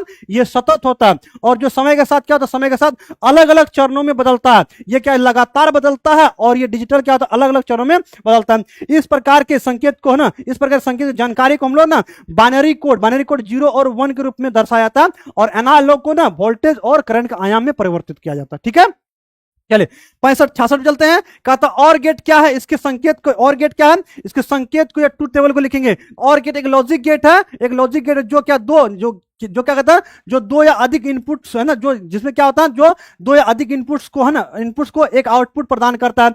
जब 2 या अधिक हम लोग इनपुट देंगे तो एक आउटपुट देगा। और इसका बुलियन व्यंजक की बात करेंगे तो बुलियन व्यंजक क्या होता है? और गेट के लिए मतलब ए और बी, क्या है? ए और बी मतलब ए प्लस बी होता है। ए प्लस क्या होता है? बी होता है। और इसका संकेत के बाद ये संकेत आपको अच्छे से प्रैक्टिस करना। ठीक है, और सत्यता सारणी की बात करेंगे तो सत्यता सारणी क्या? सिंपल याद रखना, जब इसमें क्या करेंगे 0 0 देंगे तो मतलब 0 होगा, लेकिन उसके बाद और गेट में आप 0 के अलावा और कुछ दीजिए, मतलब 1 के साथ 0 दीजिए 1 मिलेगा, 1 0 के साथ 1 दीजिए फिर भी 1 मिलेगा, और 1 1 दीजिएगा तो भी क्या होगा? 1 मिलेगा, क्योंकि ये प्लस है। क्या प्लस है? मतलब 0 प्लस 0 करेंगे 0 होगा, सिंपल बात रखना। और 0 प्लस 1 करेंगे कितना होगा? 1 होगा। और 1 प्लस 0 करेंगे फिर भी कितना? 1 प्लस 0 करेंगे फिर भी क्या? 1 होगा। और 1 प्लस 1 करेंगे तो फिर भी 1 ही मिलेगा, क्योंकि ये और गेट की कहानी है। चलिए अब बच्चों बात करते हैं एंड गेट की बात करते हैं। एंड गेट क्या होता है? कहेंगे एंड गेट सत्यता सारणी ना बुलियन व्यंजक को लिखिए। एंड गेट क्या होता है? तो y equal to a dot b होता है। a डॉट बी होता है। अब a डॉट बी मतलब गुना होगा, और इसका सत्यता सारणी क्या होगा? तो हम लोग a और b कहेंगे। 0 और 0 0 होगा, और a के साथ आप 0 मतलब आप क्या करो? 0 के साथ 1 को गुना कर दो, कितना होगा? सिंपल बात समझो, समझ लो ट्रिक के द्वारा। तो 0 होगा, और क्या करो? अब 1 के साथ 0 गुना कर दो, मतलब 1 और 0 तो फिर भी आपको 0 होगा, लेकिन 1 गुना 1 करो, 1 गुना 1 करो कितना? 1 होगा। मतलब क्या होगा? जब 0 किसी के साथ रहेगा, जब एंड गेट में 0 देंगे तो क्या मिलेगा? 0 ही मिलेगा, लेकिन जब दोनों इनपुट एक रहेगा तब आउटपुट हमको एक मिलेगा। ये ट्रिक आपको अच्छे से पकड़ करके रखना है, ठीक है। चलिए 68 हो गया। 69 नंबर पे चलते हैं। कहते अर्धचालक से आप क्या समझते हैं? अर्धचालक क्या होता है? सिंपल बात है, अर्धचालक क्या है? अर्धचालक वे पदार्थ होते हैं जिनकी चालकता कुचालकता सुचालक के मध्य होती है, और सिलिकॉन, जर्मेनियम और सेलेनियम और गिलेनियम इसका अर्धचालक का उदाहरण है। 69 पे नैंड गेट क्या है? नैंड गेट किसको कहेंगे? नैंड गेट क्या है? बुलियन व्यंजक संकेत एवं सत्यता सारणी अथवा नैंड गेट के द्वारक को समझावे। नैंड गेट है ना, नैंड गेट क्या है? तो नॉट और एंड गेट के मिलने के बाद होता है। तो मतलब एक लॉजिक गेट है जो एंड गेट तथा नॉट गेट के संयोजन से मिलता है। नैंड गेट कब मिलता है? जब एंड गेट और नॉट गेट को संयोजित करते हैं तो हमें नैंड गेट मिलता है। और नैंड गेट का बुलियन व्यंजक क्या होता है? y equal to overline a dot b, y equal to overline a और b, और इसका संकेत आप ध्यान रखना, सिर्फ इसमें झुमका लग जाता है। और सत्यता सारणी की बात करेंगे तो जब 0 0 देंगे तो फिर 1 मिलेगा हमको, मतलब जब 1 और 0 देंगे तो फिर 1 मिलता। मतलब सिंपल बात रखना, जब 1 1 रहेगा तो सब में 0 होगा। नैंड गेट का ध्यान रखना, जब 1 1 रहेगा, क्या 1 और 1 रहेगा तब 0 होगा, बाकी हर एक कंडीशन में मान क्या होगा? आउटपुट 1 मिलेगा। हर एक कंडीशन में क्या होगा? आउटपुट। जो 1 और 1 0, बाकी हर एक कंडीशन में क्या है? हर एक कंडीशन में नैंड गेट में क्या होता है? नैंड गेट में 1 मिलता है, ठीक है। सिर्फ किसको? 0 और मतलब 1 और 1 छोड़ करके। चलिए 70 नंबर क्वेश्चन चलता है। सौर सेल क्या है? सौर सेल हम कहेंगे फोटो सेल, वही बात है। मतलब कि सौर सेल वह अर्धचालक युक्ति है जो प्रकाश ऊर्जा को विद्युत ऊर्जा में बदलता है। फोटो है ना, फोटोवोल्टिक प्रभाव पर आधारित। ये क्या होता है? सौर सेल क्या होता है? फोटोवोल्टिक प्रभाव के आधारित होता है। 71 नंबर कहता है मॉडुलन को परिभाषित करें और इसकी विभिन्न प्रकार को लिखें। तो मॉडुलन क्या? मॉडुलन एक प्रक्रिया है जिसके जरिए है ना संकेत को दूसरे संकेत में बदला जा सकता है, जिसमें एक संकेत को जब दूसरे संकेत में बदला जाता है उसको हम लोग मॉडुलन कहते हैं। और मॉडुलन के मुख्यतः 3 प्रकार होते हैं। कौन कौन? आयाम मॉडुलन, आवर्ती मॉडुलन और कलाव मॉडुलन। मुख्यतः कितने प्रकार के? 3 प्रकार के होते हैं। कितने प्रकार के? 3 प्रकार के, 3 प्रकार के होते हैं। 3 प्रकार है। 3 प्रकार में कौन कौन हो गया? हम कहेंगे इसका तीनों प्रकार जो है कौन कौन हो गया? तो आयाम मॉडुलन, आवर्ती मॉडुलन और कलाव मॉडुलन। तो बच्चों टोटल हमने आपको 71 क्वेश्चन करवाया जो आपको एनी हाउ सीखना ही चाहिए, और काफी इंपॉर्टेंट, मोस्ट इंपॉर्टेंट क्वेश्चन आपको करवाया हमने मोस्ट इंपॉर्टेंट क्वेश्चन आपको करवाया है। ये सारे क्वेश्चन को आपको अच्छे से प्रैक्टिस करना है। और इसका पीडीएफ पैनल जो है, इसका पीडीएफ पैनल, ये पीडीएफ पैनल जो है आपको कहां मिलेगा? ये पीडीएफ पैनल आपको दिशा ऑन साइंस क्लासेस के व्हाट्सएप ग्रुप और टेलीग्राम चैनल पे आपको मिल जाएगा ना, वहां पर इसको लिंक प्रोवाइड कर दिया जाएगा, वहां से आपको तैयारी अच्छे से करें। और हाँ, अब इसके बाद फिर आपको ऑन इंपॉर्टेंट ऑब्जेक्टिव हम कराने वाले कुछ देर के बाद, वो सारे इंपॉर्टेंट ऑब्जेक्टिव के लिए भी आप लोग तैयार रहिए, सारे इंपॉर्टेंट ऑब्जेक्टिव के लिए भी आप लोग तैयार रहिए और गर्दा उड़ाइए आप लोग ऑब्जेक्टिव को। और फिर हम conceptual based objective subjective question लाएंगे जो आपके बोर्ड एग्जाम में डायरेक्ट मैच करने का काफी ज्यादा संभावना रहेगी। और साथ ही साथ जब एमसीक्यू क्वेश्चन का हम सेशन लेंगे तो वहां पर आपको हम लॉन्ग का सजेशन भी देंगे जो बोर्ड एग्जाम के लिए काफी इंपॉर्टेंट है। आप लोग लॉन्ग सजेशन मतलब सभी सेशन को कंटिन्यू कीजिए, आपका रिजल्ट बहुत अच्छा होगा, आपका एग्जाम बहुत अच्छा जाएगा ना। तो बच्चों हमें बताना कि आपको क्लास कैसा लगा, एक बार अपनी क्रिया प्रतिक्रिया दीजिए। और हमने मोटा मोटी 1.5 घंटा के अंदर हमने मतलब कि 71 क्वेश्चन आपको हमने करवा दिया, ठीक है। तो काफी मतलब कि कह सकते हैं कि हमने कम समय में आपको पूरा फिजिक्स का शॉर्ट क्वेश्चन आपको रिवीजन हमने करवा दिया और मैंने इसको याद कराने के भी आपको प्रयास किया, ठीक है। तो मुझे आप लोग बताना आपको क्लास कैसा लगा, और जो लाइक नहीं किए हैं तो जरूर लाइक कीजिए और इसकी तैयारी आप अच्छे से कीजिए, ठीक है। हम फिर 5 मार्क्स क्वेश्चन का सेशन लेकर आएंगे और ऑब्जेक्टिव सेशन लेकर आए और फिर आपको अंतिम क्लास भी देंगे जिसके बाहर क्वेश्चन नहीं जाएगा। आई ट्रस्ट ना, मुझे आप विश्वास करो और सारी चीज हम करवा देंगे, ठीक है। चलिए क्लियर है बच्चों, ठीक है। तो हम मिलते हैं फिर नेक्स्ट क्लास में, तब तक के लिए बाय बाय, है ना। और हमें इजाजत है ना, लॉन्ग क्वेश्चन का सजेशन आपको जस्ट क्लास अब एमसीक्यू को मतलब स्टार्ट होगा और 550 ऑब्जेक्टिव को कराने वाले, मतलब 500 ऑब्जेक्टिव कराने वाले हैं, तो 500 ऑब्जेक्टिव आप लोग जरूर जुड़िएगा, ठीक है। तो हम मिलते हैं फिर नेक्स्ट क्लास में, तब तक के लिए हमें इजाजत दीजिए और बाय बाय। रिवीजन के जैसे तब तक है ना, ओके बाय।